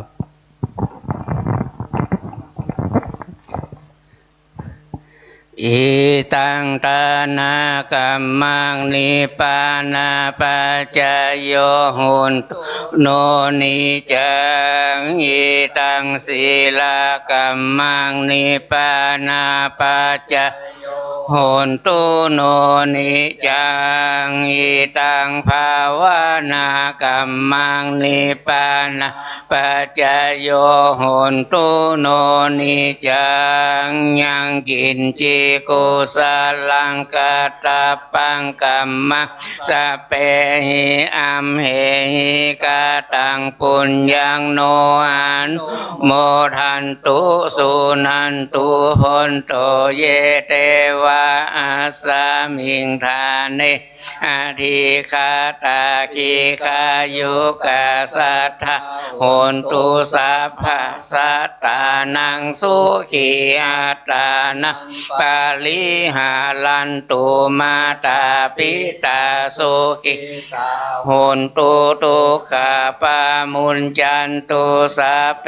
ยาตากาสุขิตาโหนตุตุขาปามุญจันตุสัพเพอายาตากาสุขิตาตุขาปามุญจันตุสัพเพปิสาสัพเพยัคขาสัพเพเปตาสุขิตาโหนตุตุขาปามุญจันตุสัพเพนัคขตาสุขิตา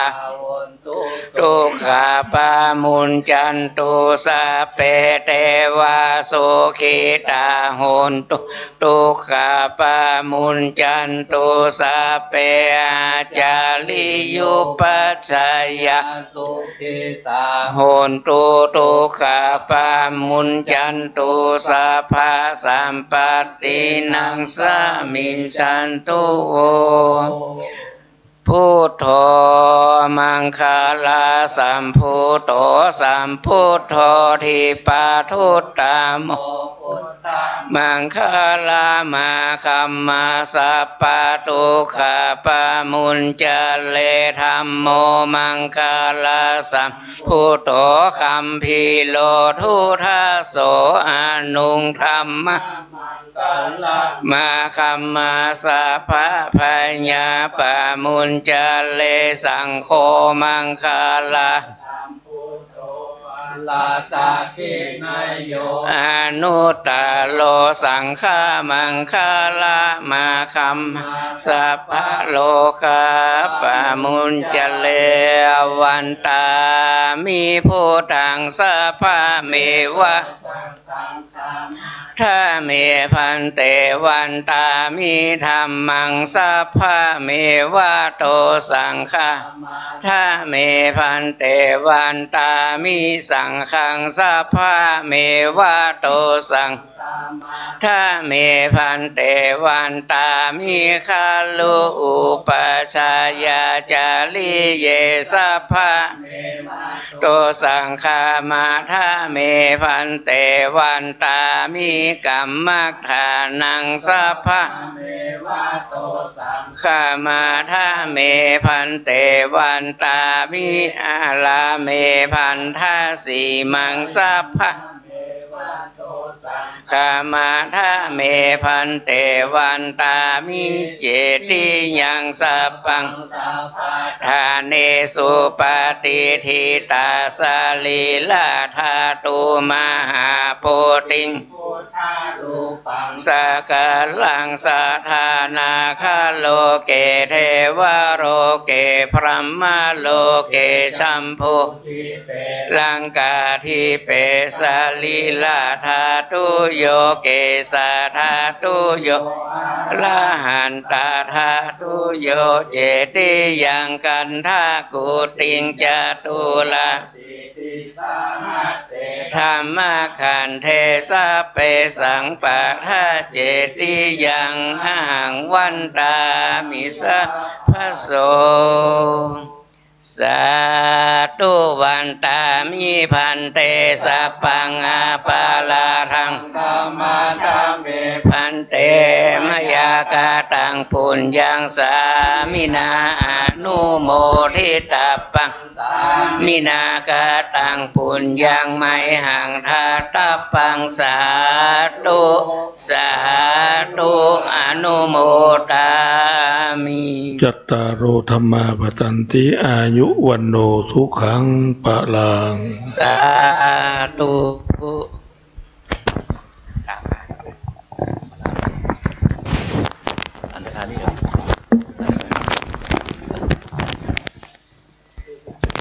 นี่อย่างเราไหม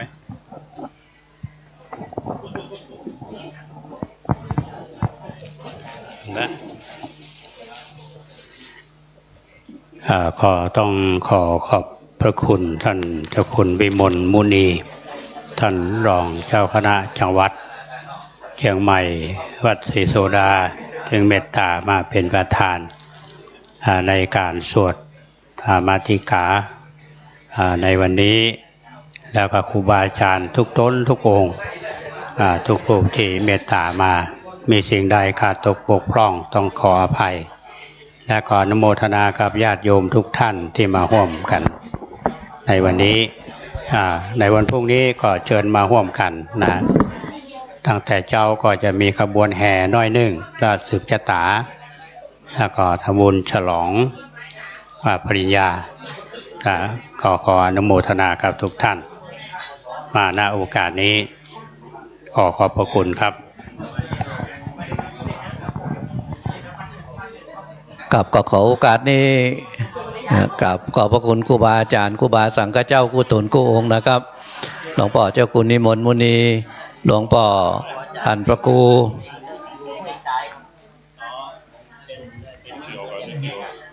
ตัตนะชัยธรรมนะครับหลวงพ่อเมืองศาสตร์หลวงนะครับเนาะ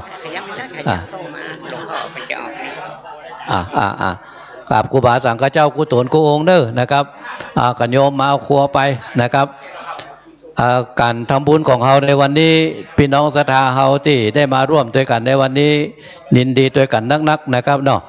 วันนี้เป็นการทำบุญอุทิศผลบุญผลกุศล ไปให้กับผู้มีอุปการะคุณนะครับก็เป็นอันเสร็จสิ้นพิธีของเขาในวันนี้วันพุธนั้นจะเป็นวันทำบุญสืบชะตากับท่านพระครูโกสิทธิ์ปริยัตยาภรณ์วันพุธจะเป็นงานใหญ่แถมวันหนึ่งนะครับเนาะกับขอบพระคุณครูบาอาจารย์กุศลกุองค์เนอร์นะครับที่ไม่เมตตาในวันนี้วันพรุ่งนี้นั้นก็ตั้งแต่หลวงพ่อวัดเจ็ดยอดเป็นเก้านะครับ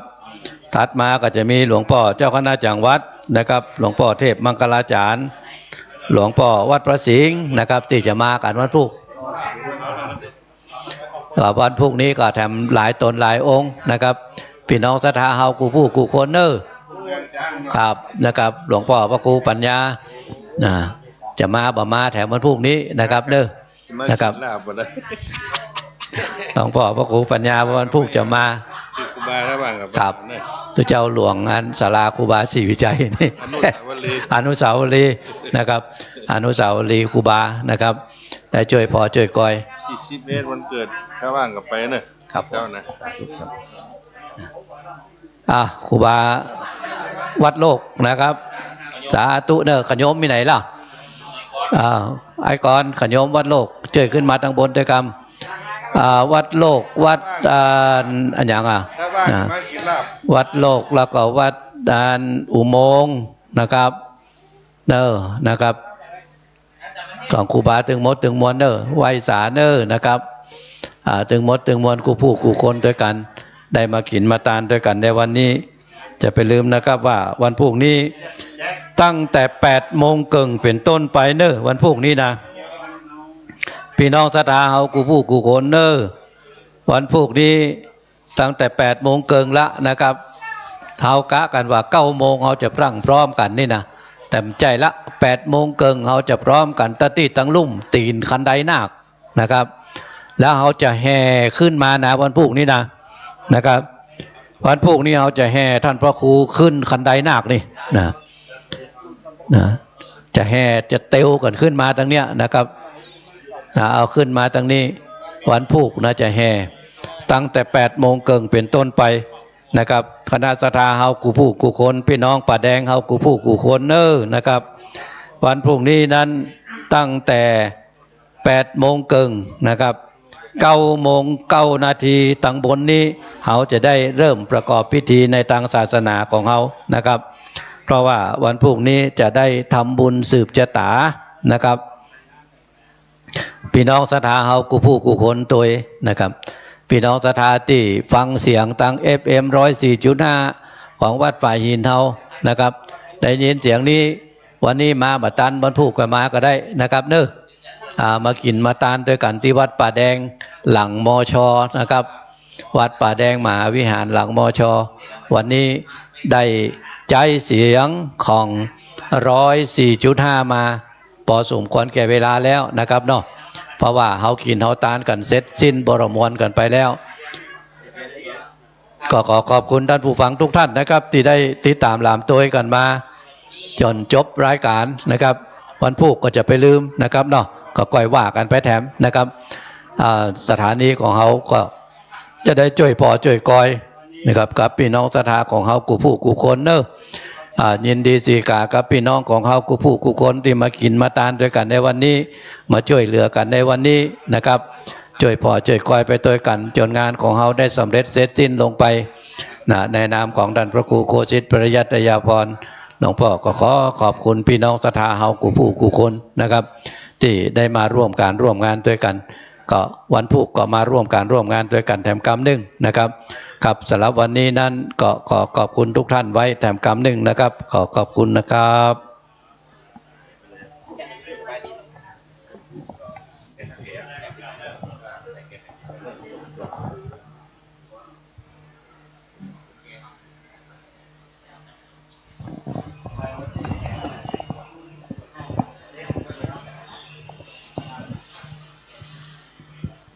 พี่น้องสถานีเขาไปไหนล่ะวิทยุเขานี่